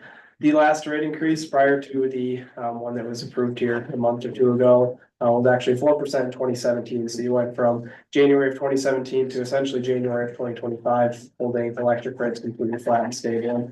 I got a couple slides that we'll talk about that in here, but wanted to point that out that again, very stable rates for several years. Again, you did approve 3% in 2025. What we're looking at proposing again is 2 more 3% in 2026 and 2027. In several reasons for those, and we'll get through them. Yeah, 2 more 3% increases in the coming years. Towards the bottom there, I have reasons for increases. Higher purchase power costs. Again, I've got a slide on this, but take you back several years, power costs have been very stable or declining. We project those are going to be inclining for several years in a row. In addition, inflation, cost of living increases. As you can imagine, the last rate increase in 2017 to now the one in January of 2025, several things have gone up in cost between now and then, including parts and distribution equipment, transformers, things like that have doubled, if not more than that, in the last several years. Supplies and capital expenditures, again, getting into some of that, and then also cash reserve balance in the electric utility operates as its own entity, needs to have adequate cash reserve to be able to pay for some of these projects up front, like the Bach development. Some of those dollars that they put into that may not get those dollars back for several years when electric hookups happen and sales and things like that come down the road for several years. So that's really that piece of it. Give you a little bit of background here. Again, this takes you back to 2012. You may or may not know, but you actually have 2 power suppliers. I noted at the beginning, MRES is one of the 2. The other is WAPA, Western Area Power Administration. That is power supply that comes from the dams on the Missouri River. You have a fixed amount of that. That amount does not change. You've had that since back in the 60s when those were first allocated. Again, it's power that comes off the hydroelectric dams on the river. No more of that available, so you have a capped amount. Everything above that comes from MRES, Missouri River Energy Services. So going back to 2012, you can see kind of a, up and down every year, total load. And then, about the 2018 to 2021 timeframe, load started to increase. You had a couple large customers there that came into service territory. And then in 22 and 23 and even into 24, you see really a big spike there. That was really due to one high usage customer. We've assumed that customer to be offline going forward, to be a little bit conservative there in projections, but otherwise pretty flat load growth going forward. I think, as we heard earlier as well, not tons of new houses being built, things like that. So fairly low forecast going forward. And that forecast for the megawatts are within your entire area? No, this is just within Beresford. Okay. Yes. Oh, so these are annuals here. Yes, these Yeah, are okay. annual totals Yeah. of energy that you purchase from both MRES and Yeah. WAPA in Beresford. Yep. Yeah. Give you a little bit of background in terms of projected sales and where your customers come from. Residential class, really you have three main classes: residential, general service, commercial. Those are kind of your smaller, maybe Main Street type businesses. And then general service demand, those are your larger customers. Think those out in like the industrial park, places like that. So the electric or the residential class makes up about a third of the total sales, but they're actually about 80% of your total customer base, which is, again, is probably no surprise. About 1,000 residential customers, again, use about a third of the energy. On the flip side, you have, 14 of your largest customers use about 46% of your total energy. So 1% of your customers use nearly half of the power sold here in town. Give you an idea of cost breakdown. Just over 50% is for purchase power and transmission. So again, as I noted previously, and I'll mention here in a couple slides, those costs have been very stable or declining historically. We're projecting them to go up. So about under 54% of your total costs really out of local control are planned to go up in the next several years and have went up in the last couple of years. Salaries and benefits about 13%. You have one outstanding debt issuance. It's about 11.5%. Distribution supplies, A&G, again, some of these are development costs, transformers, things like that fall into there. Transfers to the general fund, your electric utility makes about just under 10%, about 9.5% transfer back to the general fund, and then a small amount for revenue finance capital expenditures. The debt service is you don't have debt, do you, Mike? Substation. Oh, right. Gotcha. Okay. And the transmission line. Yeah, forgot about that. So purchase power supply transmission, again, WAPA, they had a 16% increase in 2023. They're about 40% of your total power supply. Had another 7.5% in January of 2025, and we're projecting another just over 6% in January of 2026. You can see really what those are due to. Again, they take energy off of the dam. So if they have a drought, they have these firm power that they need to put out. Any costs that are incurred that, do not result as of energy produced off the dam, they have to go purchase it off the market for much more expensive. So again, that's where those costs are coming from. MRES, we had a 2.7% increase in 24, another 5% in 25. They're looking at 5% for the next 3 years going forward as well. Transmission, so to get that power here into town, get that through the Southwest Power Pool, our 9% increase that had in 2025, and we're projecting 3% increases going forward for that. Couple other notes at the bottom, had some refunds, and the reason I bring this up is we look at net income here in a few slides. 2020 through 2022 are pretty high, about $275,000 in refunds. In 2021 one of those was due to a power supply refund from MRES, kind of some COVID related dollars there. There was also a transmission refund that was due to favoring at the FERC level that was again beneficial towards us and you guys as part of our membership. MRES does have time of use rates. You may have heard about this. It's kind of the buzzword in the electric utility industry. Essentially, all this means is that depending on when you purchase electricity, the cost can vary. That does vary based on season and also time of day. So what I've shown here is really just a summer month. So during the week, I should say as well. Noon to 8 is the most expensive time to purchase. That's when it costs us the most to either produce or purchase off of the market. And then the opposite of that, the overnight hours, 8 p.m. to midnight, cost the least amount to purchase. Again, also when the more resources are available and in general loads are down. This is a pretty telling forecast here, graph here. Again, going back to 2012, power costs were at 5.0 cents per kilowatt hour. As you can see, they kind of ramped up from 2012 up to 2017, where they hit about 5.9 cents per kilowatt hour.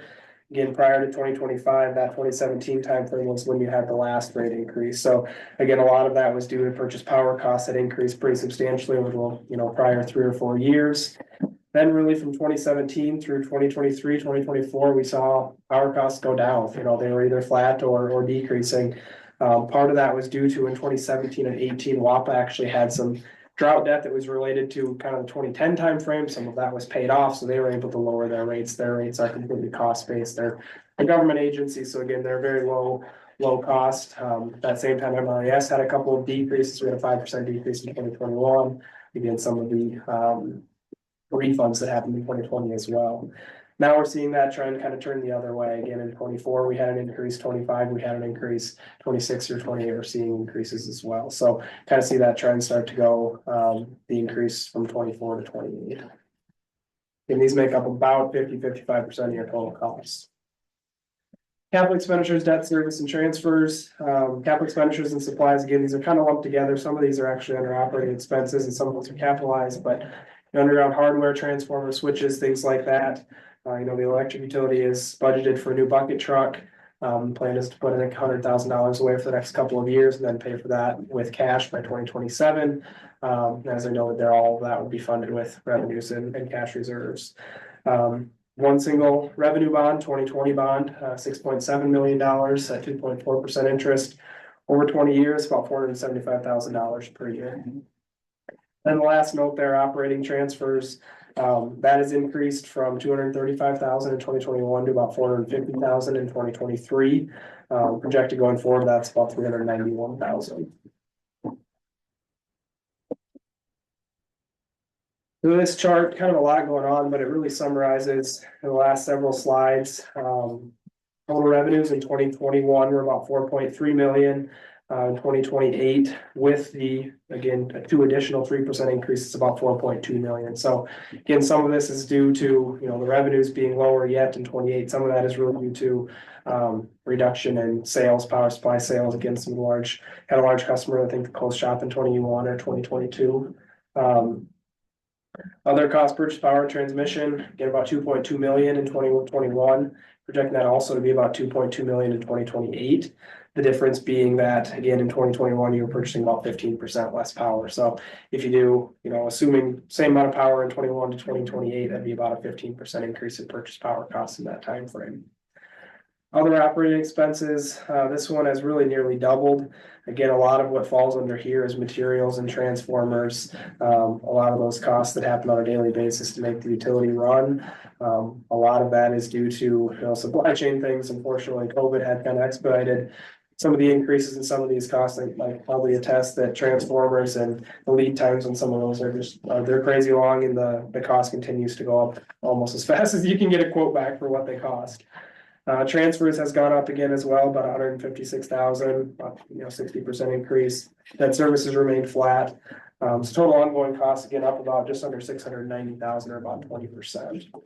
Very last line then, we'll show up here in a couple slides, but in 2021, you had about just under $880,000 in basically leftover dollars available for either other capital expenditures or additional reserves. With the 3% increases in 25, 26, and 27, projecting by 2028 have about 80,000 that would still continue to that. So again, not necessarily proposing these increases to increase reserves, but really just kind of maintain the level of reserves where you're at. So your $28 are considering the rate increases, right? Okay. Yep. Net income, again, looking back, and I have it noted at the bottom here as well, 21 through 23, some very strong net income. I have it noted at the bottom there. Higher revenues, again, you've had, there's additional customers that have been operating at that time. Plus transfers were lower, MRES refunds were in there, power supply costs were less. So you had some very strong net income. 2024, the electric utility had a larger transfer in addition to the WAPA rate increases, the MRES rate increases, transmission rate increases. So we see that net income drop off actually to a net loss. Under the current rates, which is the red, we see going forward under, again, with the 2025 rate increase, a net loss to continue out through 2028 with the additional to 5% increases in 26 and 27. We see a small net income of about 95,000, dropping to about 39,000 by 2028.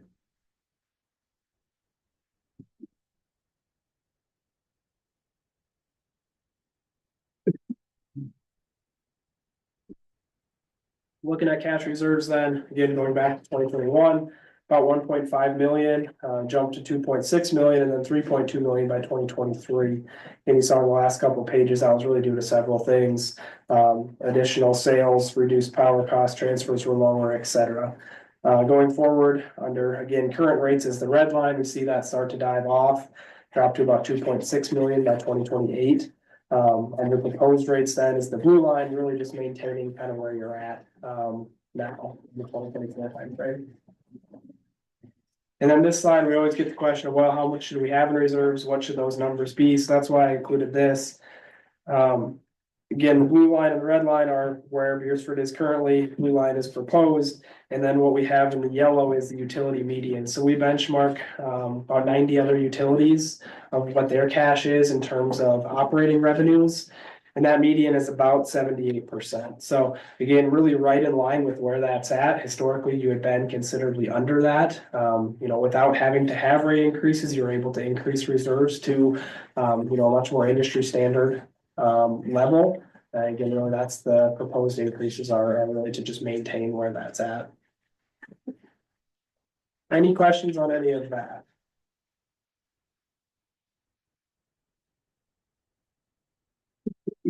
Okay, so that's kind of part one of the study, is to make sure the electric utility is bringing in enough revenues. The other part is to make sure each of the customer classes, residential, commercial class, and demand build class are all, the costs that are associated with serving those classes, and the revenues that are associated with those classes bring in are matched up. We want to make sure that each class is paying its fair share. Couple electric definitions on here, I won't go through all of them. We say peak demand, talking about really that maximum rate, that 30-minute kind of, peak amount. Energy then is demand over time. You think about this as a car, peak demand is how fast you're going at maximum speed. Energy is how far you're going over time. Go to the next slide. Thank you. 4 really breakdowns of the electric utility. We have the demand costs, about 55%. These are the big things, the things you see out there: system capacity, the generation, the transmission, all the big pieces, big components of the electric utility. The energy cost, the much more variable portion, is about 26%. Customer facilities, these are maybe the small, like neighborhood transformers, the service lines, the drops that actually go to each customer, about 17%. And then a pretty small portion there is for billing and metering at about 2%.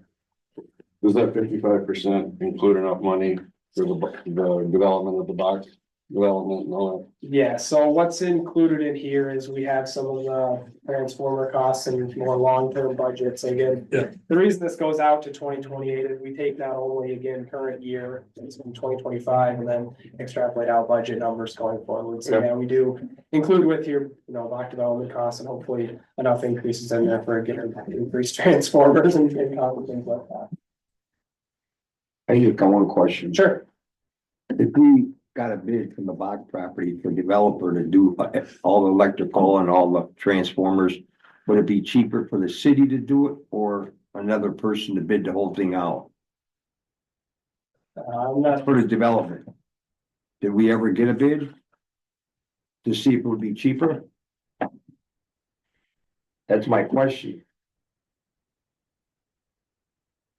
I think, money wise, if we're doing projects here and there, we keep billing everybody else. I used to build stuff in Chicago and our maintenance fees were $750 for townhouses, and they were like $2 to $10 million.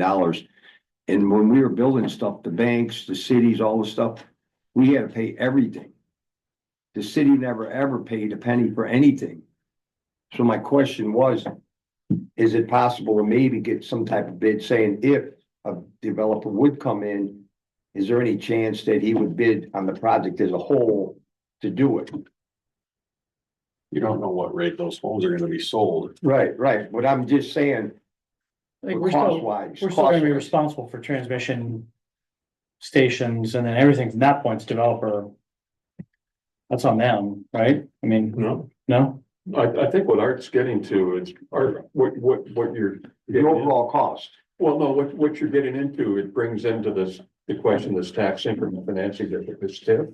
Right, I right. mean, that where a developer might front those costs, but the developer would get their money back over time. Right. For property taxes, they may front the money, but so Jerry wouldn't have to.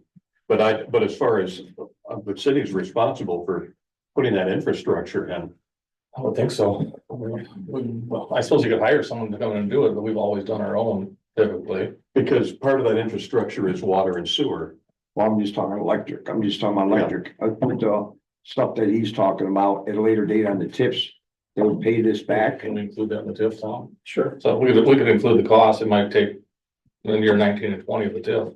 They Oh. can pay back. but Well, that's what I was we gotta asking. Pay all the bonds, You know, I was just asking if it's possible, Then the one way city will would be get their money cheaper. back on the land, and then from there, then we go to all the other stuff, so we can just include it all in the TIF. Yeah, I was just It's gonna wondering. take a long time to recover it, but that's part of the TIF. Right, no, I was just wondering if it'd be cheaper if we did get an estimate. What you're asking is it less money? Overall. Have a contract come in and do all the electric work. Right, I mean, per house, per everything, then the city takes over after the project's done, if it's done right. Yeah, I don't know if we ever looked at that necessarily. No, How would you bid that out? I've got a contractor wants to come in and build 4 houses. Will you come back next year when they're building another 2? I mean, I don't know how you would contract that out. You'd have to do the Where they pay everything. They just put it in. Yeah, they go to the pole, from the pole, is the cities, and then from the project, once they put the main line in. Well, the homeowners are gonna, I mean, that'll be built into the cost, right, Mike? Yeah, they say service hookup fee. Yeah, So the yeah, homeowner hookup will fee. pay And that would be for just the service line. That's right. from the transformer The to main now. line, the city's gonna put the bill for the. main line. Right. I was just wondering, Kind of like you're going out for bids for the water and sewer. they go to the curb, That's just into the lot price. yeah, curb stop, I don't know what a water and sewer hookup fee is. yeah.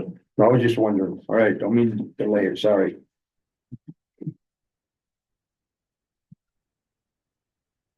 So then, again, getting into cost types and rate design, again, you have really the main 3 customer classes: residential, kind of the general commercial classes, and then those that are demand build. Associated with those, you also have 3 types of costs: really customer cost, demand related costs, energy related costs. On the residential and general commercial classes, in customer costs, we cover the customer charges. Those are billing, meter reading, things like that. Residential customer cost of service indicated that cost could be about $19.50 per meter per month. And that scales up as you go larger. Again, there's additional facilities costs that are associated with, serving a larger customer outside of residential. The major difference here is at the bottom half, the demand cost, the energy cost for a residential customer and a general service customer. Those costs are wrapped into an energy rate. Again, that energy rate is seasonal. It's more expensive in the summer because, again, you purchase energy at a higher rate from MRES in the summer. And the other 9 months, what we're calling winter, is really September through May. That cost is lower. In the demand build class, they actually get 3 separate charges. Again, a customer cost, a demand related cost that actually recovers the demand related, the rate, and then a much lower energy rate at about 3.3 cents. So what cost services indicated then? Again, this is on the far right side, kind of, essentially we want to make sure the costs associated with the class, the revenues that the class is bringing in are really close, relatively, equal across the board. So you get to the far right side, you see the increase column, again, 9.3%, that's the 3% increases compounded over, again, 25, 26, and 27. So in total residential class should see just under that 9.3%, overall increase of about 7.5%. General service demand about right at that 9.4%, and kind of those medium customers should see the largest increase of about 12.7%. Again, this is just cost of service, kind of gives us the baseline. And really these costs are, close to the cost of service. In this over time, we try and, we want rates to, start to mirror really what cost of service is showing. So one of the recommendations, again, increasing customer charges, which you did with the 2025 rates, really continuing to increase those with the 2026 and 2027 rate increases as well. Just to give you an idea, for the proposed residential charge in 27 is at $18.50. About $4 of that is customer service and billing, about $1.75 is meter reading and maintenance. And the last portion is about $12.75 is distribution facilities associated with serving. So you're So, proposing that we do an additional charge of $18.50 on top of the electrical rates? no, so what this is the customer charge. So again, all residential customers and small commercial customers pay a customer charge and an energy charge. Currently, that customer charge is $16.50. Oh, We propose that to go to $17.50 in 2026 and Okay. $18.50 in 2027. So increase it by $1 per year, not in additionally. okay, gotcha. So you went back a couple pages, where the customer charge is $19.50. Yep. That's in 28. So that would be actually what cost of service would show would be the full amount if we allocated all the costs perfectly. And again, a perfect world, $19.50 would be where we would go to. We're not proposing to go that high. Okay. You know, if you did increase rates in 28, that would be a number probably to shoot for. But again, the idea is to continue to work towards cost of service over time. Okay.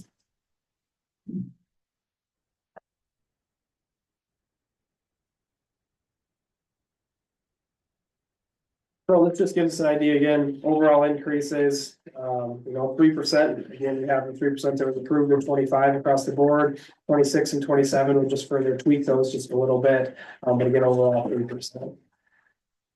Now, if we go back one more, sorry. Yep. Again, I'm showing 24 rates here, 25 rates as well, and then here's to answer your question again, $16.50 is currently the residential customer charge. We have an energy rate in the summer months, that's 12.75 cents. The proposed rates that we have here, 26 and 27, that customer charge would go from $16.50 per month up to $17.50 and that $18.50 by 2027. Energy charge, again, continues to increase slightly, about 2 to 3 mils per year, depending whether it's the summer or the non-summer rate. Similar on the bottom half is the general commercial service rate. So that went from $25 in 24 up to $25.75. Proposed to continue to increase that by 75 cents each of the next 2 years as well. And then some comparison graphs. We always include these, and councils always seem to really like them. So what we've got here is the yellow bars are other municipal utilities, so other city-owned utilities, electric utilities. 2 green bars are the investor-owned utilities in the states of Mid-American Energy and Excel Energy, and then the 2 purple bars on the right side there are the 2 co-ops that are, just outside town, Southeastern Co-op and Clay Union. So the purple or the maroon bar in the middle is Beresford's current 2025 rate, 126.19. So this is what basically an average residential customer in town pays on a monthly basis at 900 kilowatt hours. The median of the other 10 utilities on here, 11 utilities on here is 124. So they're about 2% lower. So Beresford's currently customers pay about 2% higher than the median on here. And then the other is 2026 proposed, the kind of bluish line there, up to about $130. Really comparing apples to apples again, though, would be, the maroon line to all the others outside of the blue line. We are aware we do rate studies. This is what I do as my full-time job. So we do these for 20, 25 other utilities a year. I know about at least half of the others on here are seeing increases ranging from 3 to 8 or 10% in the next couple of years. MRES serves 61 total municipal utilities. 40 of them had an increase in 2025 and the average was just over 5%. So just to give you an idea, again, it's not just here, power costs, they all have a WAPA allocation of power costs, they all have power costs from MRES. Costs are going up all the way around.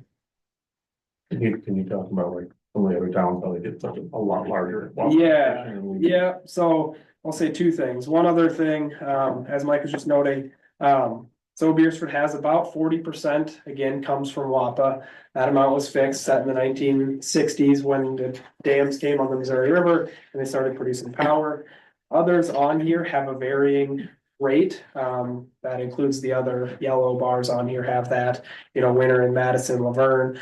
All of them have a higher WAPA allocation than Beresford does. I think that number ranges from, again, 40% is about where you're at. That number ranges all the way up to 60 or 65%. Some of that, again, is they were based on the loads back in the 60s. If your town has grown since then, you will continue to buy more from some other provider, and less of that comes from that fixed amount that happened back in the 60s, essentially the amount that you were capped at. So others like Winter, for example, have not grown near as much as a Beresford has. So in total, their power costs are lower. They take advantage of having additional lot allocation than Beresford does. The other thing I'll note here, and again, going back to our cost of service and making sure each customer class is paying its fair share, you'll see Elk Point here is third from the left. They're 21% lower in the residential class than Beresford is. If you flip to the next page, they jump to 13% higher than Beresford is. And there are a couple more of these in the next couple of pages. But really what this indicates at a high level is that their costs are not within cost of service. Their residential class is essentially being subsidized by all of their larger customers. So the residential customers take advantage of paying a lower rate. Their other customers are likely paying more than they probably should be to offset, again, that residential customer class. You gotta get the word out on it, Jerry. Well, you guys are doing it right. You want to make sure each customer is paying their fair share, and again, that you're agnostic to whether customer is in or customer is out. So, again, kudos to making those rate changes over time. We used to see this a lot more before these cost service studies were done. Residential class had the biggest voice in the town. They would come to the meetings, they would get the lowest increases. The business owners said we can raise revenues a lot easier than a residential customer can raise income at home. So stick to the businesses and keep residential rates low. Not what we advocate for, but again, what a lot more used to be done. Again, over time, we want to make sure that all customer classes are really paying their fair share. Beresford in the general service class, which is this one, about 1,800 kilowatt hours, is actually about 1% below the median under current rates. You can see where the others fall here, with the proposed increase in 2026 to be about 3% above. But again, we are aware that at least half of the others on this graph would also shift to the right somewhere between probably 2 and 7, 2 and 8% next year. So I'd anticipate that even with an increase, you probably would remain similar competitiveness wise going forward. And then lastly, general service demand class, again, kind of a three-part rate here. So they have the customer charge, the much lower energy rate, and then a demand charge. Again, that varies by season. So you have June through August and then September through May, continuing to step up the customer charge and the demand charge. Customer charge up to $48. Again, these are much larger customers. That customer charge becomes a much smaller piece of their bill. The demand charge up to $21.80 in the summer months and $19.30 in the September through May. Holding the energy rate at the 5.15 cents. So just a couple more slides here. These are two large commercial type customers. This first one has a 42% load factor, which is a lower load factor, about 2% above the median. So the amount of demand they use given the amount of energy, they use more demand given the amount of energy. So they'd see again about 2% above the median. As I noted there with Elk Point, they're again, towards the top. On the residential side, they were way far on the left side. We did see about a 3% increase in 2026. And then lastly, then the next page here is 62% load factor. So we use much less demand given the amount of energy they use. They're currently about 3% above the median. Again, we'll see about a 3% increase in 2026 as well.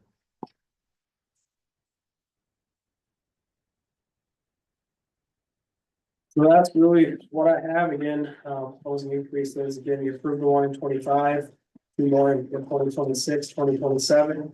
I certainly realize that January of 26 is a ways away, but if there's changes between now and then, we're always happy to help. When we have 26 budget ready, we can update these numbers too and make sure that amount still makes sense.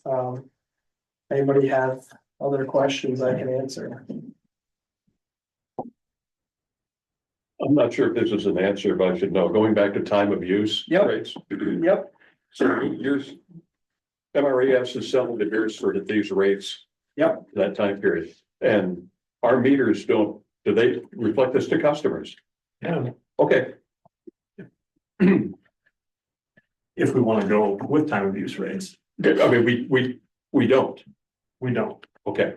How many do, yeah, and you talked about that when we met with you, very few right now. So we have 61 members. We have 2 others now that are offering an optional time of use rate. Essentially, there's a standard residential rate, that there's a summer rate, non-summer rate. They have elected to offer a time of use rate where a residential customer would pay more at 5 o'clock in the afternoon in the summer than they would at 2 a.m. So we do have a couple members that are offering it as a optional rate that residential customers can opt into. Again, elect to go on to that rate. But the adoption hasn't been wide, you know, when we rolled out time of use rate in 2023. To be able to, as a utility, to be able to have that, you do have to have AMI, you do have to have a billing system that's capable of doing that. There's several pieces of it that, you know, you do have to have. Many of our other members just aren't there. I mean, you'd have to completely re-engineer the meter. No, we're set up for it. The billing software is set up for it, and the meters are set up for it. Okay, I would say you're probably one of 10 that have the metering, the MDM, the kind of the customer that brings it all together, and also the billing software that's able to do it as well. So, yeah. so our rates are basically a projected average. So it's not time of use, it's a consistent rate. Right, whatever the rates are. Yep. Okay. So residential. Depends on if it's winter, summer, or winter. So a residential customer will pay the 12 point whatever cents, no matter when they use it in the summer months. Okay. Whether that's at 2 AM or 2 in the afternoon. Yeah. Basically, to enhance the signal, you could, again, push a rate that's maybe 20 cents at 4 o'clock in the afternoon and 5 cents at 2 in the morning to really better reflect what actual true costs were.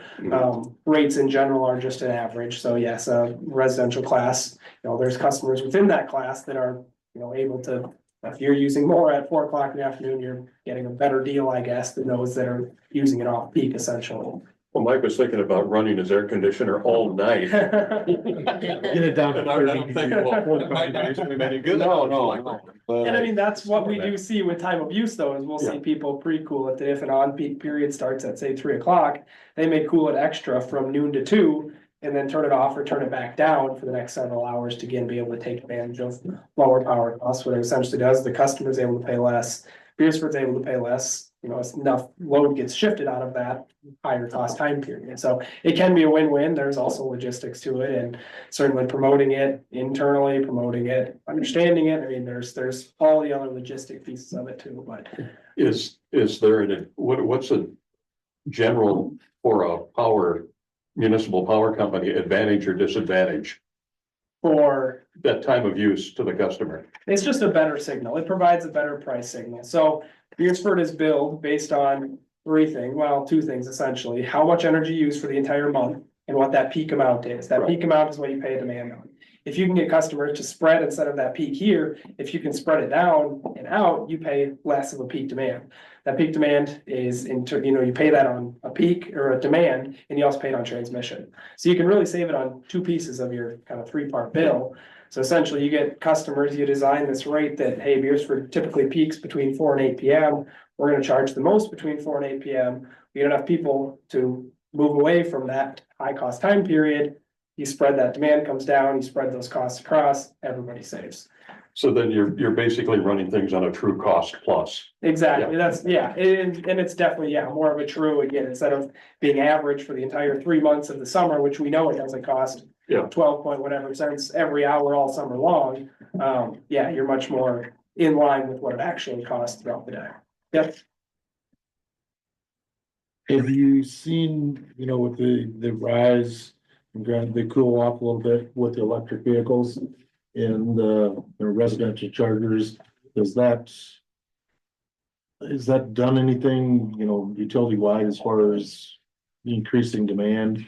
So we've definitely had lots of discussion on it. Where we serve, all of our member utilities are much like Beresford Midwest in the 4-state area. Not real big, not huge EV pockets. So we haven't seen where it's big. We have certainly some member communities that have a fair amount of EVs. In that case, we would suggest a time of use type rate.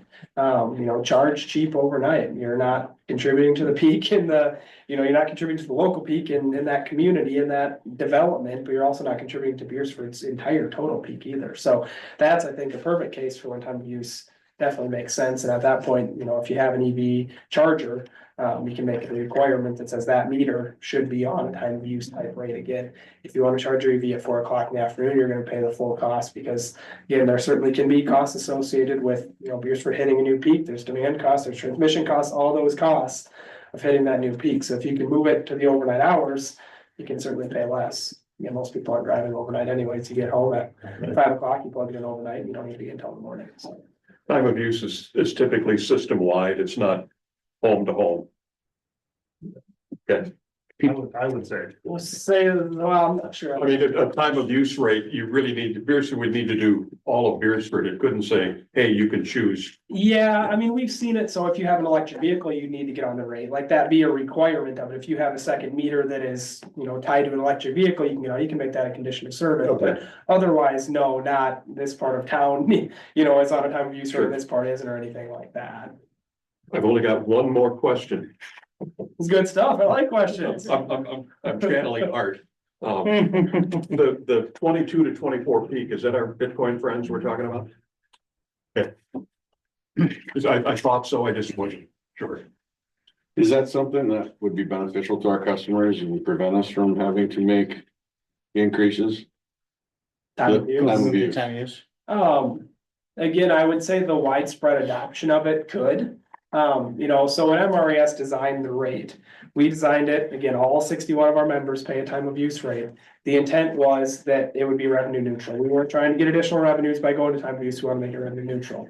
That said, a utility taking advantage of it could pay less by, again, avoiding those peaks. So there are opportunities to it. We hesitate to, if you need a 5 or 10% increase, we wouldn't suggest going to time of use rates, because as you can imagine, no matter who you have, you're always going to have customers that are going to be different from the average on both ends. So if you had an overall 5% increase, there's going to be time of use customers that are going to see 10 or 12%. There's increase, there's going to be customers that are going to see a 10 or 12% decrease. So again, to I think mostly answer your question, it is possible. I mean, that is the intent of it, is that if enough people get on it, you could shift usage, reduce total cost. That's certainly the intent. And that would be totally optional for all our customers. They wouldn't have to do.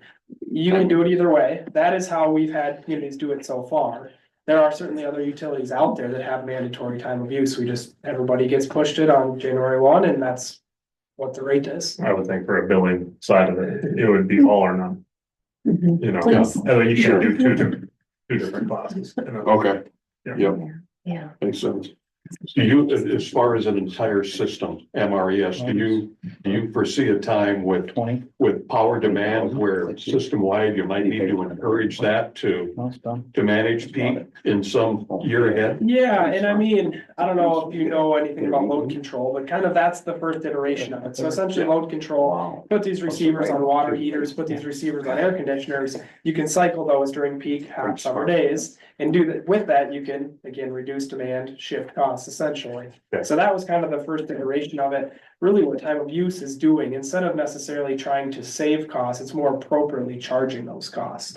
Again, if you want to take advantage of moving usage outside of those high cost time periods, you can. If you don't, you're just going to pay what the actual cost is. Well, I mean, you've got a bill for peak, and if you can adjust that peak, then. Certainly. And again, that's kind of the premise of load control. With, again, you want to control AC units and water heaters and things like that, you can reduce the peak and have those that they're either, alternating not on peak times, or if you know that, you're approaching peak, certainly. It would probably be the toughest on our industrial friends.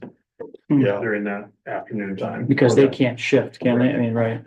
I mean, they're manufacturing through that time. And I would say industrial, but also even medium-sized ones. I mean, you think of a Subway that's open from 9 to 5, 9 to 8, they're not gonna change what they're doing at 4 o'clock in the afternoon. They're just gonna keep operating. It's the residential class that generally can take advantage of it the most.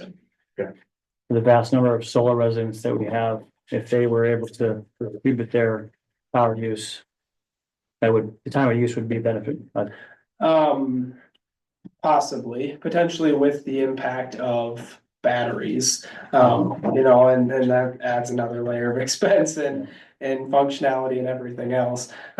Certainly you can see some demand reductions with solar, but what we often see as well is that there's one day in June or July or August that the sun isn't shining and that customer is still operating. So net. Yeah. So, and you pay a demand rate based on that highest 15 or 30 minute period. So if July 25th and 26th are both super hot, one day sunny, one day is cloudy, You might not get billed it on the 25th, but you're gonna hit it on the 26th. So you can certainly reduce energy that way. But from a demand reduction cost, transmission costs, you typically don't see any. So certainly some, maybe 10 or 15% reduction, but not a 1-for-1 reduction by any means. So if our per kilowatt hour cost is 12, what is it, 12? Residential class, yeah. Okay, so I mean, that's any one of the 24 hours. Yep. Okay. Yep. So in a sense, that 12.5 is that you're paying for electricity between noon and 6 p.m. The cost for it might be a little more than that. Oh, it's certainly higher than that. Okay. So in the communities that we've implemented time of use, I'm not gonna get the numbers exactly right, but they have an on-peak period of 4 to 8 p.m. and the cost might be 30 cents a kilowatt hour. Okay. The mid-peak is kind of the other hours that, happen from maybe 6 a.m. to noon, 6 a.m. to 2 p.m.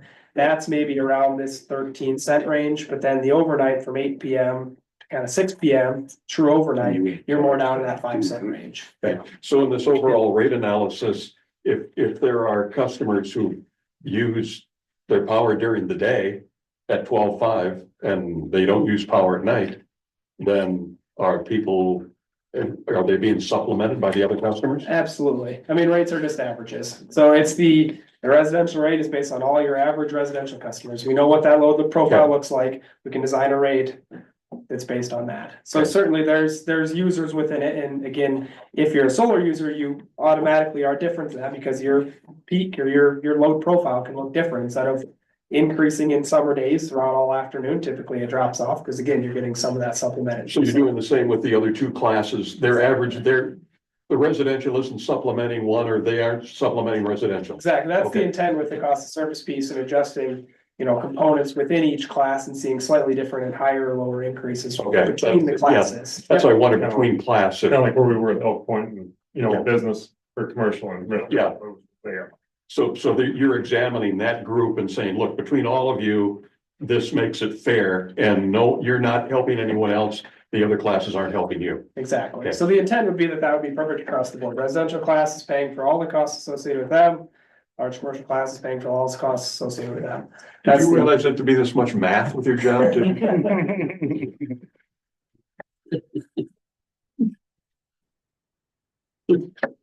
Yeah, you got a lot to think about. I mean, I would be, in the years forward, if this is something that keeps on your plate, whether you would recommend that, the city make a move, or consider a change, on the time of use billing to basic, if that would be an advantage somewhere that, you'll keep that in back of your mind. You just start to see everybody across the board, you're seeing the increase. Yeah. So I don't think you can absorb it. Would agree with that. And that's what the study's showing. Yeah. Otherwise, we're gonna really start decreasing. Thank you. Yeah, absolutely. Appreciate your time. Anything else? Yeah, no, thanks for staying. Yes, absolutely. Very, very informational. Now you know about rezoning and. Where's electric? I learned a lot tonight. I keep this hand out. I get for you next for Yeah. 2 weeks, you'll be learning. What do you feel for when I hear something? It's been too long. I specialize in dad jokes. As for development or- Yeah, development, 130 mil. All right. Park Ridge. There's item 7 on the agenda next, number 8, committee may report. So we've already talked about our Dropbox question. And, the next one is, I would like to, within your council packet, there's an email that I sent to Mr. Zimetz. In reference to the fact that I would like to hold a strategic planning session in May. I initially proposed the 23rd of May. Jerry warned you that on that day, a lot of people leave town because it's the front end of the 4-day weekend or the Memorial Day weekend, excuse me. What I would like to do is I would like to take an afternoon. I would like to, with the city council, city administration, work through verifying what we believe needs to be the components of our strategic plan. Clarifying vision, mission, high level objectives, goals, et cetera. And then move into a second era where we talk about growing our community. Not only, from the perspective of the new development, the businesses, what's going on in town, what are the things that we're doing to lean forward. We invite organizations like Sioux Metro Growth Alliance, Chamber of Commerce, others, potentially some, employers here in the community. And then in the third hour, we take an opportunity to recognize city staff, employee of the year, new employee of the year, volunteer of the year. Recognize people for the hard work that they put in. So this is just a high level proposal. The date may not be the best. Problem is, I don't want to get too close to graduation because I know that's chaos. I don't know when. When is graduation? May 10th. So.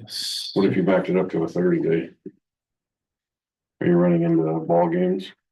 Potentially, so let me think here, May. Yeah, so you're thinking like May 22nd? Well, Wednesday nights are free now at Yeah. that point. You Yep. don't have church on Wednesday nights, so that's a potential. Yeah. Yeah, I'll look for a better date and then I'll socialize that with you guys. Interested to hear your thoughts on the proposal. Anything we should do to modify that, change that? How do we flesh out priorities? How do we, That'd be a public meeting, would be, because council, so yeah. Right. And after tonight, yeah, I mean, that was an example of a public meeting we're heavily attended, so, yeah. I think that'd be, I don't know. if We'd have citizens show up or not, but it'd have to be. Yeah. Advertised and noticed as such. So you'd have to call it to order and all that. And You couldn't do any of that in executive session, I'm assuming.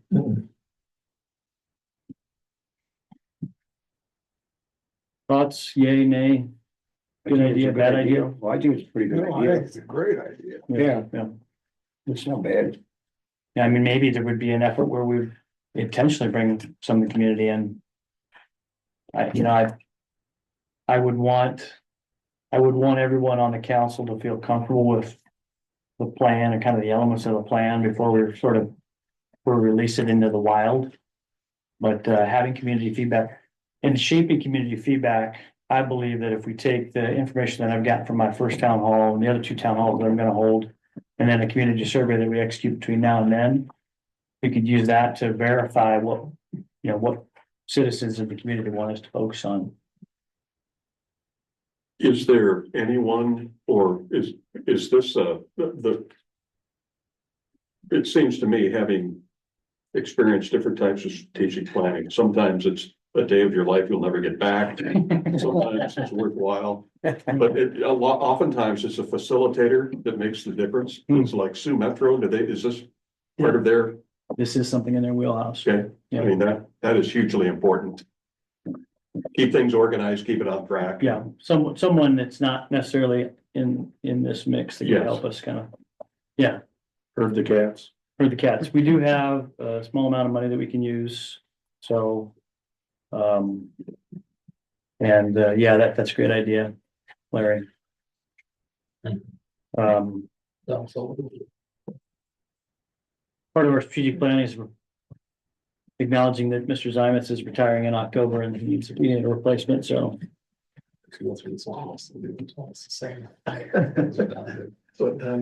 Has this ever been done before? Yeah. We're just making a comment that a lot of the same stuff we talked about in 2003, 2005, 2010, it's gonna be a lot of the same things. Was that Fetterson? A lot of the stuff has gotten done, but it's gonna be a lot of the same issues. Maybe even before Mr. Fetterson, yeah. Yeah. I mean, digging those things up and looking at those and deciding what sticks and what doesn't. Yep. All right, well, I'll continue to work on the plan and try to build a proposal so that it makes sense, and then I'll look for the right date and I'll come back to the council meeting with a updated report. Sound like a plan? Yep. All right, Parks Committee, Mr. Keating. I want to throw a huge thank you out to Elaine. I came in with 1 or 2 ideas and she's like, took this big ball of clay and shaped it into what we've got in front of us. So we met tonight prior to council and we settled on April 6th as our primary and 27th will be our backup date. If there's bad weather. What did you say? April 6th. Okay. And in doing so, we kind of what we're looking at doing, we're sending out flyers to local businesses, schools, community. We want to hit social media. We have personal invites we want to send out, particularly to Troy Boone, Nathan Anderson, and Teresa Fagan. They were part of the Parks Committee at the time when this all started. And so we want to give them a shout out for that. Mayor Seeley will be emceeing the whole event. We want to call out and recognize Kelly Hayes and Jason Strand. Banner and Confluence would like to invite them as well. We can have the bathrooms open at that time. Jerry was gonna check. We're gonna put some heaters in all of our restrooms and concession stands. In the old one too? Yeah. Yeah, Perfect. so we should have those, I think, bought the heaters already, so Aaron will install them in the next couple weeks. Excellent. So the bathrooms are So not we'll gonna start be an running issue. some water sooner than we normally do. American flag, I don't know if we'll have one yet at that time. Maybe we can figure out one to set out there for the time being. I don't know. Something to think about. We're gonna want garbage cans if we're serving food. We wanted to approach maybe some local businesses to see if they would sponsor food. If nothing else, we could probably get our hands on a popcorn maker and make popcorn and serve bottled water and popcorn or something. Let's see what else. Mayor Seeley had a great idea of inviting some of the youth baseball and softball teams to be there in uniform. And when it's over, take the field for practices, just so that everybody can see the fields being used. So that's something we want to do, is invite coaches to bring their teams in to come out there and check it out. I'm guessing some of them will have already used the facilities by that time anyway. But just give the community that comes out a chance to see them in use that wouldn't normally be out there. Anything I'm missing? You said we don't have a flag yet. We do have a pole. We have a pole put up out there now? They put up last year. We have a pole, right? We made one, put one up last year. Yeah. Oh. It just needs a pulley. That's a great call. That's a big one. Oh, okay, my bad. I guess I never noticed that. Thank you. So we had to tell him.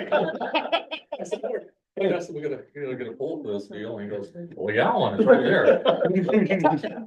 Here it is. Okay, will we be able to put a flag up that day on there? Or? Just needs a rope. Okay, Get a so, flag. Just gotta get a flag and whatever else, don't hang on. all right, We could make it happen.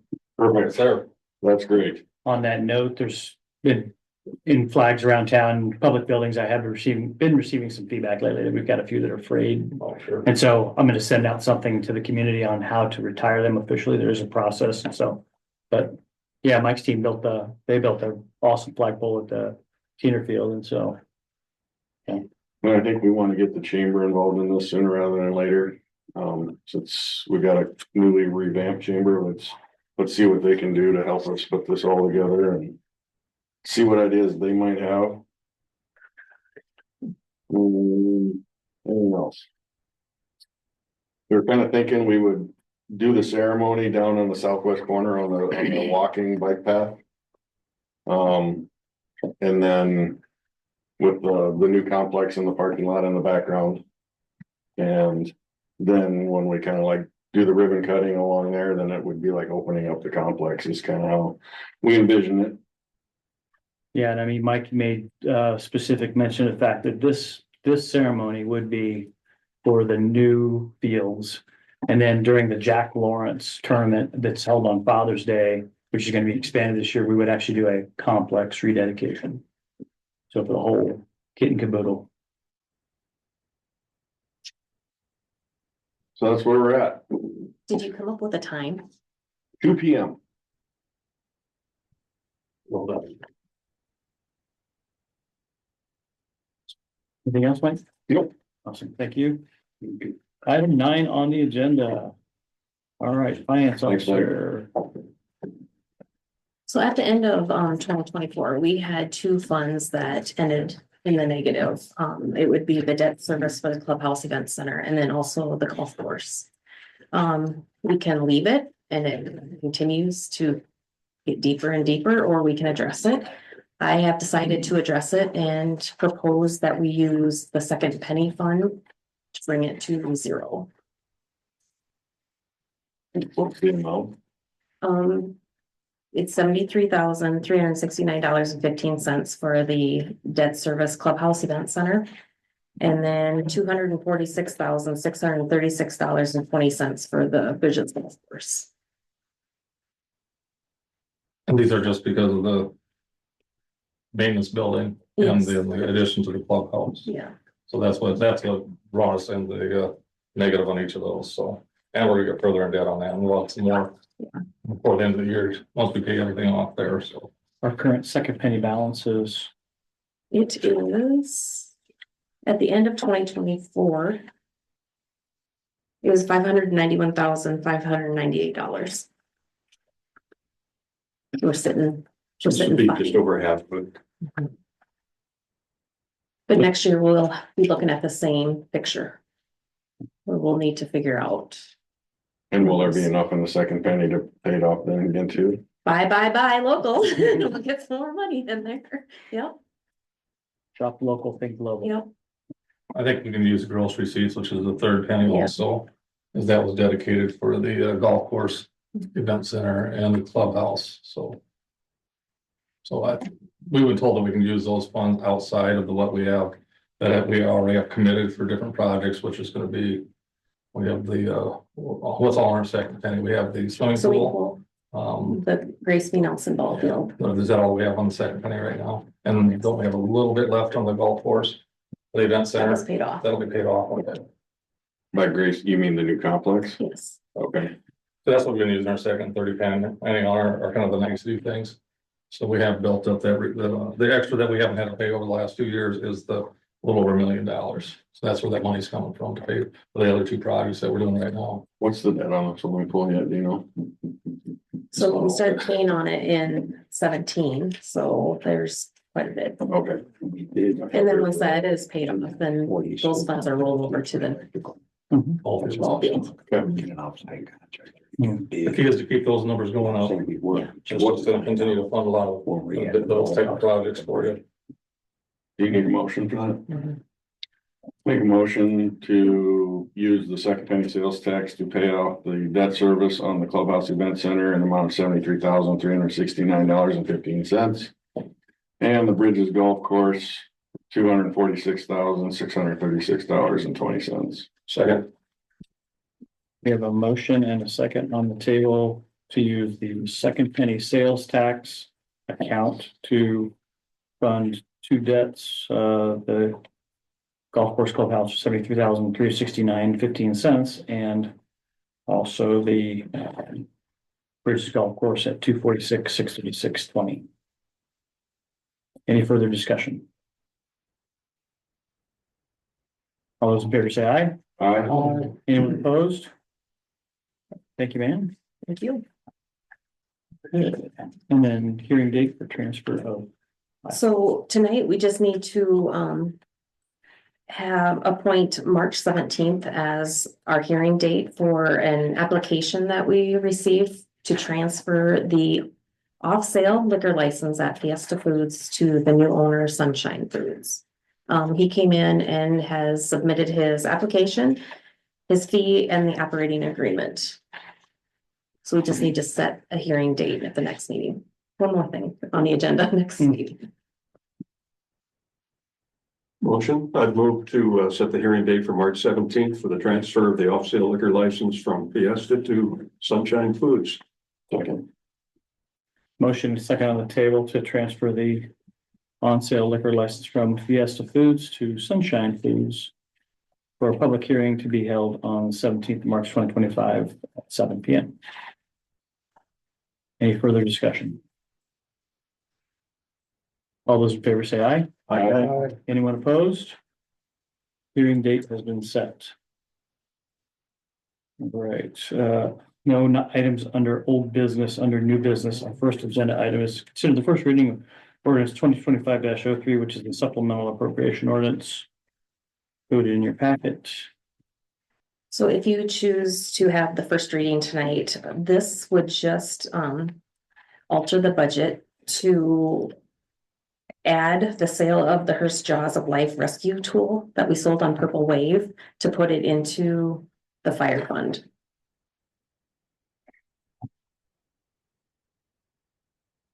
Did we procure a new one? Yeah, we got some electric.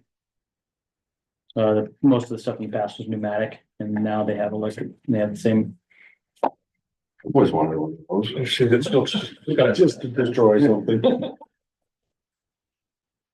Elaine will cut a check back to the fire department, because they are the one that purchased those, the city didn't, so. It's just a different fund, but we sold it off to the city of Beresford. I would propose approval of supplemental appropriation ordinance 2025-03. Just a first reading. You don't have to do a motion. Yeah, it'd be the first reading. First reading. Just first reading will be noted in the minutes. So read. Thank you. All right. Anything else? Oops, all right. So next item on the agenda. A 2025 street sweeping contract with the South Dakota Department of Transportation. Yeah, the contract proposal there shows a unit price of $100 an hour. We charged them $140 last year, so they did not have that right. So we're working with them to get the correct item on there. And Jeff actually is upping it to 150, because that's what the other towns are getting around here for it. So, and we do get paid by the number of hours that we put in. So if we do more than 50, we typically get paid for all the hours that we put in. So, we just want to get that approved, subject to Jeff working out the updated contract proposal. This one will run from April 1 through October 31. So Does it make sense to assign somebody just to do that all day up and down? Nice. Keeper's policy. Yeah, they got just keep them running all day long. No more than. Oh, right, okay. Tell them where to start. Yeah, we just want to go ahead and approve it, and we'll. Shot make a motion for 2025 $150 an hour. street sweeping contract with South Dakota DOT for the amount of $150 an hour. That Jeff's approved the street department. And from April 1st to October 31st. That's the 31st. 31st. Second. Motion second on the table to authorize 2025 street sweeping contract with South Dakota Department of Transportation at $150 an hour from effective dates 1 April to October 31st. April 1, October 31. Yep. All right. Any further discussion? All those in favor say aye. Aye. Anyone opposed? Motion carries. Next item on the agenda is set price for Old City Hall and Council Chambers. We've had them appraised, and the city hall was $113,500 and the council chambers was $149,000. We just need if those are the numbers you want to use, we need to have at least 90% of those. If we wanted to add more and have some room to negotiate, you could set them at that value also. I don't know how much interest, I have interest from somebody who keeps messaging me all the time, but we'll see how that goes. But if you want to sell them at those numbers, then that's what we'll list them with the realtors at. Yeah, you can go through real. You can't have an open contract. We're gonna go with the realtors, so we'll set a price, and then if someone wants to bring an offer that's less, then we can entertain that offer. So we can always post it higher, but accept less. And up to 90% of those numbers. 90%. So like if we say 150 minimum. We could go down, up or down for the city hall. Yeah, I mean, at 113.5, you could take 90% off of that and still Right, sell it. right, yeah, that's what I'm talking about. So if you want to. 90% of it, or it has to be 90% of that value.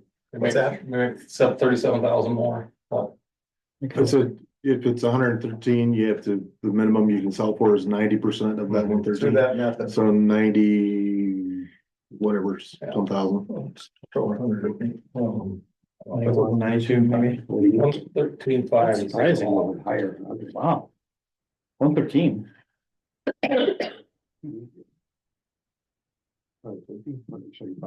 150 is 90%. Okay. So That's if you about think that appraisal looks low, you can get more, we should probably ask more. If you think it's fair, we could just ask for the appraised amount. Is that both buildings together? No, Oh, what was the other one appraised at? 149. The council chamber, the council chamber, that was. He said that's gonna be a lot easier to sell than the other one, Okay. most likely, just because it's. Is there a restriction on the city hall? It can't be a bank, is that? Right. Okay, so do we have any ability to have any other direction on that property or stipulations on that property? I mentioned that because there was someone who asked me about that. Is there a way that we can maintain, that the city can maintain that it will have a historic look or not go into disrepair of some sort or? It just can't be a bank. Right. Yeah. That's, I mean, pretty hard restriction. It's not listed with the historic register, is it? I don't believe so. Okay. Not that I'm aware of. I've never heard that before. What do you think? It's still Raise a raises little the bit higher shelter than though, the right? minimum? I don't think we couldn't, I don't know, I would never use it that way. Doesn't it have a sign on the outside? It probably still does. Oh, we can't get it off. Nice. Well, it's like a great museum. You just don't wanna knock those pedestals off as you're walking down, so your head like this. Right. You'd have to be. The afraid, Will, would there be any guidance from Raise it a little I mean, this higher? will be an opportunity for. here, raise the Any of cost the- to the bring a little higher, like 150. Or we're gonna be listed on there. Okay. Each of them do whatever kind of advertising they want. Well, roof's got a little problem, air conditioner's leaking a little. Percentage of. There's a couple issues. Maintenance time there, I If it's mean, 6%. It's old. They're A gonna little split bit in the 3% basement, with maybe a all. little bit of pipe. So each of them has to do some work in order There's a to couple get it on issues. there. That's where Brad. Yeah, I know there's I mean, years ago. he's putting it all together. and He said, you know, we're all in it together. surprised. It's Whoever sells it. Should we Yeah, seek but any once you price list it guidance low, from them? it's, you better list a little higher and then go down. I mean, more than anyone else, it's just a guess, really, what we're gonna get. Really hard to follow. I mean, you know, the distance goes in there I too. looked at You've done on all the ones that are the sold. somebody. The whole city, I'd like to figure it's 150. In an empty building. Down the road, they're asking 149. Irish twins. Yeah, and that's been on for sale for over a year now. Headed up for auction. But I mean, it's just hard to tell. Will we split the 6%, you said? With the seller or the buyer? We won't get anything out of that. Oh, So that'll go to whoever sells it will get 3% and then the other 4 listing people will get the rest. So they each have to sign a listing agreement. Each of those, if they don't want to, then they're out of it. Yeah, but if you listed for 150 or best offer, like you said, just can't go less than 90%, so I'd rather have a little bit higher. That's my opinion. So our requirement is 90% of the appraised value or 90% of a value that we set on it. Well, you have the appraisal, so. So So we just have to sell it for 92. Right. So it's, so in You price, can't sell it for less than 90% of the of the appraisal. appraised value. Yes. so in setting a price, I mean, if we go super high, we may scare people off. If we make it closer to the appraised value. Because they're gonna ask for an appraisal. The purchaser will ask, the buyer will ask for an appraisal. Yeah, but you can list it as 150 or best offer. I mean, they already know. I don't care if you list it for 120 or whatever, they're gonna try to bid less. Well, your hands are pretty well tied. To the bottom. Right, yeah, that's the point I'm If you making. want to set a price tonight, I would recommend 5% over the appraised value. To the nearest round number. is that a motion? That's a motion. 5% over appraised value. Second, And that's for City Hall or for both. For both. We have a motion and second on the table to set, so that, go ahead. set the price of both Old City Hall and Council Chambers. 5% above their current appraised values of $113,000 for the Old City Hall and $149,000 for the Council Chambers. Any further discussion?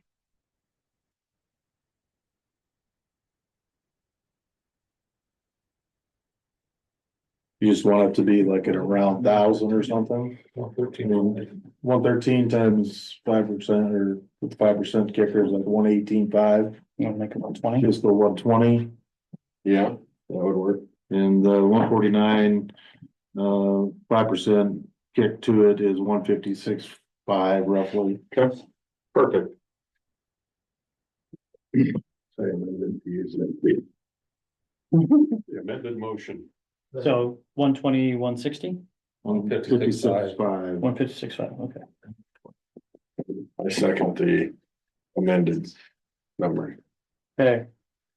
We have an amended motion and a second on the table to sell Old City Hall and Council Chambers, set the price, excuse me, of Old City Hall and council chambers at $120,000 for the Old City Hall and $156,500 for council chambers.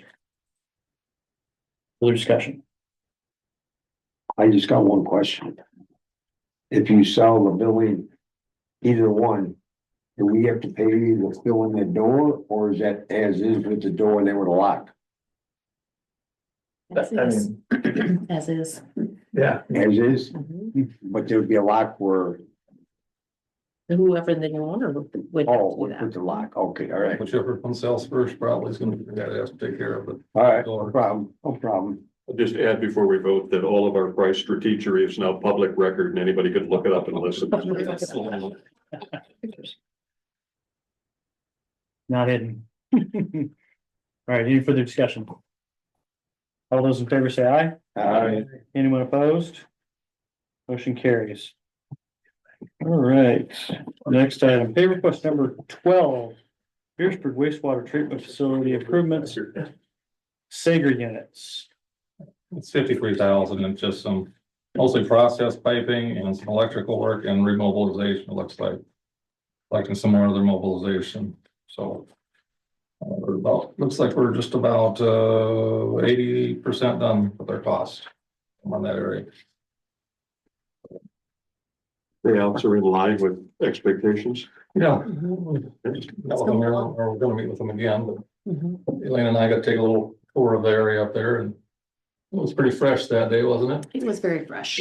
I think everyone's holding out. Yes, but we're turning the water. So we're Springtime on the pool, you can always tell. They're draining it down to put into some final work to switch over to the new system, so. I think that's pretty. Make a motion for pay requests, what's the number? 12. 12 for $53,000. To Banner, No, site works, site works. Site Works for the Beresford wastewater treatment facility. Second. Motion and second on the table to authorize pay request number 12 of the Beresford wastewater treatment facility, Sager units to site works in the amount of $53,000. Any further discussion? All those in favor say aye. Aye. Anyone opposed? Motion carries. Change order number 4, Beresford wastewater treatment facility improvements. We've got one change over here, and this is kind of, Keith and Jeff worked this out, we have a, what do they call that building, the little one we were at, with that. This sampler shed. Sampler shed was a little bigger than what we originally had thought we were gonna get, and that was Jeff and they bought that on, our guys bought that, so Jeff and Keith bought it, so it's a little bit bigger, so we need to pour a little bit more concrete. And they increased the concrete depth from 12 inches to 18 inches underneath of this. And then they put some more, a pad around it a little bit further around some doors and things like that, so. Just a little bit of a configuration there, so they want $3,500 as a total cost to do that, so. If you guys are okay, we'd like to have a motion to approve the change order. Motion to pay or for change order number 4 in the amount of $3,500. Second. Motion is on the table to authorize change order number 4 for Beresford wastewater treatment facility and an amount of $3,500. Any further discussion?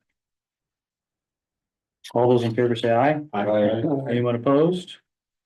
Motion carries. Change order number 4 approved. Pay request number 4 is approved. Bridges Clubhouse Patio Edition. Yeah, the current payment due is $107,602.34, and just, I don't know if you guys were out there all the day, but, they've been working out there just about every day. Yep, Getting shingles. full. Yeah, they tore one side of the shingles off the south side, and got them all back on by this evening. Really? I don't think they'll be doing a whole lot tomorrow with 50-mile-an-hour winds, so, but they did get that much done anyhow, and, that ties into the shingling that they've already done on the addition too, so. I think they got all the underneath, what do they call that, Underlayment or the soffit? yeah, up above on the ceiling, yeah, they got that done, yeah. Any sense of whether, I know they felt early on the weather, they were a little behind, but where they're at in the timeline catching up, or? I don't think I wanna commit to any time frame other than they kind of, with the addition, so. They're gonna kind of play it that way and just say, hey, well, that's the one that's supposed to be due, but by the looks of things, they should be done on the same time frame it was required, I think. There's not much more there. There'll be some concrete work that'll have to be done around it and stuff, so that the weather, depending on how much rain we get, that'd be probably the biggest issue that I can see. What's the pay request for? How much? $107,602.34. Make a motion for pay request to. Who's the contractor? Gil Haugen. Gil Haugen in the amount that Jerry Lyman solicited. Appreciate that. Second. Motion is second on the table to authorize pay request number 4 of the Bridges Clubhouse Patio Edition in the amount of $107,602.34. Payable to Gil Haugen Construction. Any further discussion? All those in favor say aye. Aye. Anyone opposed? Motion carries. Resolution 2025-03, Recreation Trails Program Application Sponsorship. There's a grant that's coming up, that has to do with recreation trails and, as part of the golf or the new ball field project. One of the things that, we kind of laid out a long time ago was looking at a continuation of a path all the way around our new ball field facility. This is my 70-cent version here. I haven't had Pat or anyone else draw up plans because that's gonna cost us money, but if you guys are interested in going forward with that, I'll have to get a cost estimate and probably do some engineering work and have a nice, a plan put together from them. I don't know exactly what that'll cost, but there'll be some cost involved, but it's a pretty good grant. It's 80% federal money, 20% local match. Most likely it'd be something we budget for next year. And the path that I looked at is about, it's pretty close to a mile around. So what I can see is that people are gonna use that, when they're out using the facilities, maybe between ball games. I can see a lot of people just going out there to walk because it would be a nice facility. It's all gonna be fairly flat in there. They could do a nice walk around and, this will be just a continuation of an existing path. Eventually somewhere else we can hook up, and we own the property, which is really nice. That's usually the biggest problem we always come with when we try to do these paths and trails is that if you don't own the property or have rights to it or have easements, you don't get any of these grants, so. Is it gonna be cement or asphalt? We could do whatever we just choose to do at that time. Lagoons, you'd even get Yeah, more people to get in. Well, that is good, and it'd be nice. For the year after. Well, this is kind of just a real quick drawing, but that would be the concept, is that draw something around existing ball fields and probably take it a little bit closer, maybe even over by the gun range a little bit further, kind of around that road that goes up into the lagoon, somewhere in that area. But not through the gun range. Not quite through the back side of it. The back side of the berm. So I've seen it before. This is a great combination. And you're right, Jerry, you may be underplaying the fact that it would be a draw unto itself. Yeah, it would be. So I would propose a motion to approve the resolution 2025-03 for the recreational trails program application. Second. Motion is second on the table to authorize approval of resolution 2025-03 Recreation Trails Program application sponsorship for a rec trail path around the complex to be named. Further discussion. So you said this is I mean, what will the city's portion be to this? I don't know until we have I didn't ask for an estimate or anything yet. This will get us to the point where we can actually have a plan that we can actually show when we apply for the grant. And then that'll have the cost estimate built into it. So this came up fairly quickly. I mean, they just announced it here not too long ago, so. And the deadline is April 4th. We got a month to put it in, yeah. But this will be fairly straightforward. I mean, it's, as long as we leave all the ground around it, that's kind of the key. We can get Pat to do an estimate pretty quick. I have that for you at the next meeting, I think we'll. Yeah. So just have an idea what it might be. I know what you mean, Will, and what I'm thinking is with the development going in, this is kind of adds to an anchor, an activity in that area. I mean, there's some playground opportunities up there that improvements have been made, and I think it would be a good fit to have near the Bach development going in with it. It's worth taking a look at. That's my intent anyway. Yeah, I just wanted to know more detail. Yeah, I wish I had more for you, but it just kind of came up and I thought, let's get this done first and then. We'll get everything else worked out. I didn't want to go forward with spending the money if they didn't, you guys didn't want to go, move ahead with it, so. All right, further discussion? All right, so, well, just, this is a GFP or a game or game fish and parks. This is for motorized and, oops, lost my page here, and non-motorized use. So motorized use being golf carts and. Probably on the hills. So it's just trails in general. Yeah, just trails in general, yeah. So. We would control that. We can restrict it to be non-motorized. Yeah. Be not class one bikes only. Yeah. Definitely want to know. What's that? Well, this is incredible, yeah. No, we assume it's just be walking path, walking and bikes, so. Just like our other ones. Further discussion? All good, gentlemen? All right, all those in favor say aye. Aye. Anyone opposed? All right, motion carries. All right, next item on the agenda. Municipal subsidy drawdown request, Beresford Baseball Softball Association. I move the drawdown for VBSA 10,000, I believe. Second. Motion is second on the table to authorize municipal subsidy drawdown request for Beresford Baseball Softball Association in the amount of 10,000. Further discussion?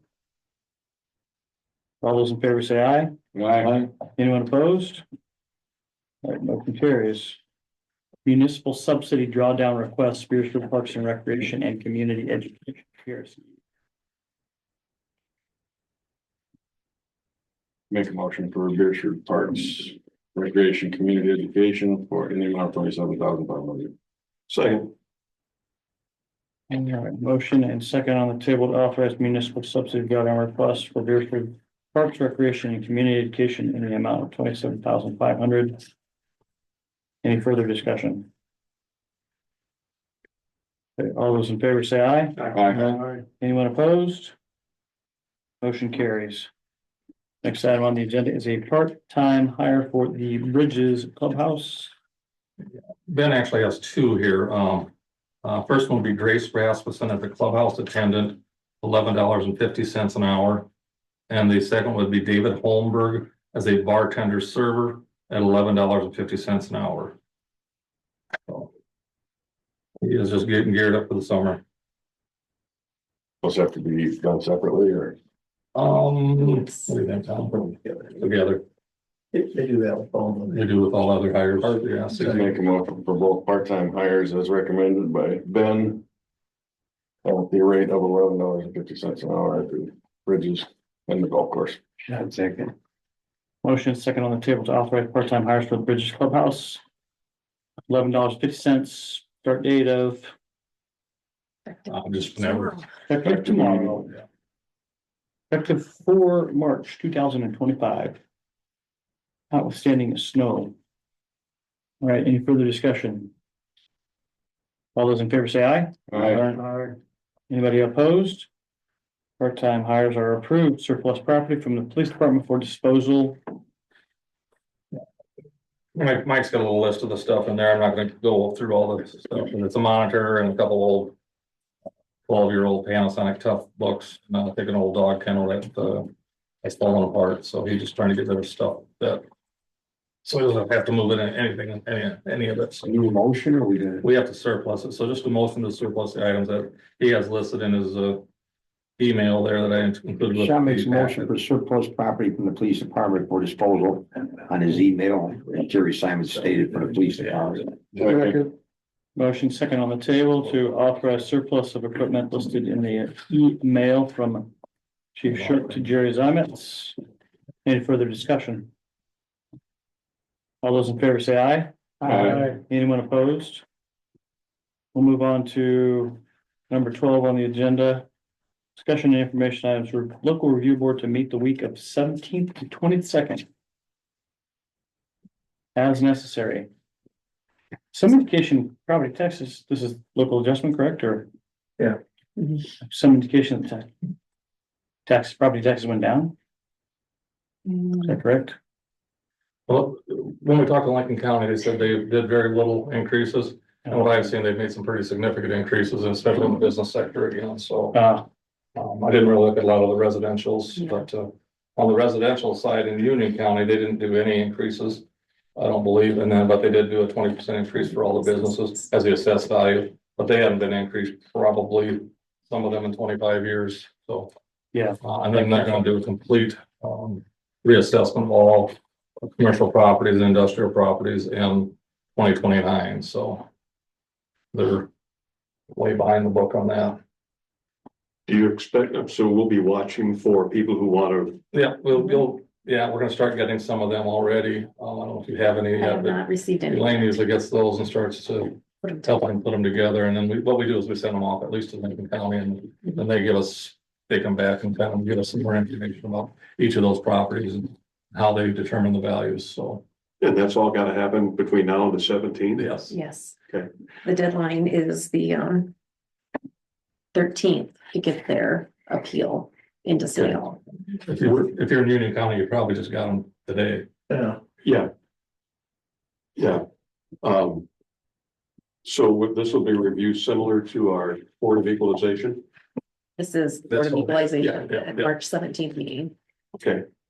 Just last fall. Seems like A year ago. Wow. Yeah. It's like we did at that time, it'd be helpful for me Six in the eye. if we had those ASAP so we could do some little homework. I will do my best. Okay, I understand. Yeah. That's really squished together. It's They, very tight they window. have till the end of the day on Thursday. Before our meeting on Monday. Right. To get them, and then if they happen to put them in the mail on And Thursday, a and we postcard. don't get them till Saturday or Monday, we still have to meet on them. They even told us that if it comes in we meet on Monday, and it was postmarked the previous Thursday, and we don't have it on the agenda, we have to meet again on Yeah, so Tuesday. keep that entire week open. So, it's crazy, yeah. Oh, And one school board member will be joining us, Dan Erickson. So, a lot of pressure on you guys again. I don't foresee any, I mean, not like the numbers we saw the last 2 years, right? Well, it was all Lincoln County last spring. Yes. If they went nuts again, well, who knows? The ones I looked at. He said it was Lincoln like didn't do much. It was Union. Or Union. On the, Union did do this on Business the side. residential side, but, and then Lincoln said they weren't doing much of anything either, because they hit them all pretty hard last year. The ones I looked at didn't. They hit them really hard. Well, yeah, if there's any opportunity, or even if you could say, hey, I've got them here. come down and take a look. Yep. do we need to set a date now or? No, No, Okay. But plan on the Monday night, the 17th of Yeah. doing some of these? all of them. we'll try to get them all done. We usually give them 5 to 10 minutes, Mhm. probably. Yeah, I have notes from last year of like, I think we gave them 15 minutes and it was too much, so. We'll do 10 minutes Pretty each. quick. Yeah. It was a late night. Then in your council packet, there's this property tax 101 that just kind of refreshes your memory on how it all works, and then the appeal process. Everything you doesn't matter. It doesn't matter. Yeah, how often are our decisions upheld at the commission, county commission level? Lincoln County, so, Harrisburg submitted 46 last year, none of them were reviewed. They're all unanimously disapproved. That were reviewed. Really? Yeah, that's Lincoln County. They said That's, they had 700 or some in Lincoln County, and Mhm. yeah, they've been very, very few, and I think there's about 8 of them that went to circuit court, is that what they go to? That are still arguing it, and they haven't finalized it yet. so I think some of ours had a pretty compelling, we remember the Svagen lot that wasn't improved and went up 253%. They did some of ours, like Chris Peterson's, they did what you said on that one. Mhm. I guess I haven't looked to see where it was at this year. Most likely. If you reduced them last year, they're reacting right back up to where they were before. Has any of the proposals through the legislature made any progress? Property tax, no. I don't know. There's still 2 weeks left. Yeah, They yeah, haven't that was decided. wild as things have been. All right, so no official action there.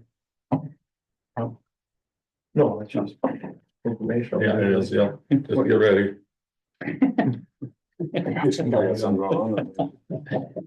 Patrick's Day. St. Patrick's Day, okay, well, we'll know what to do afterwards. Approval of travel requests, there are two.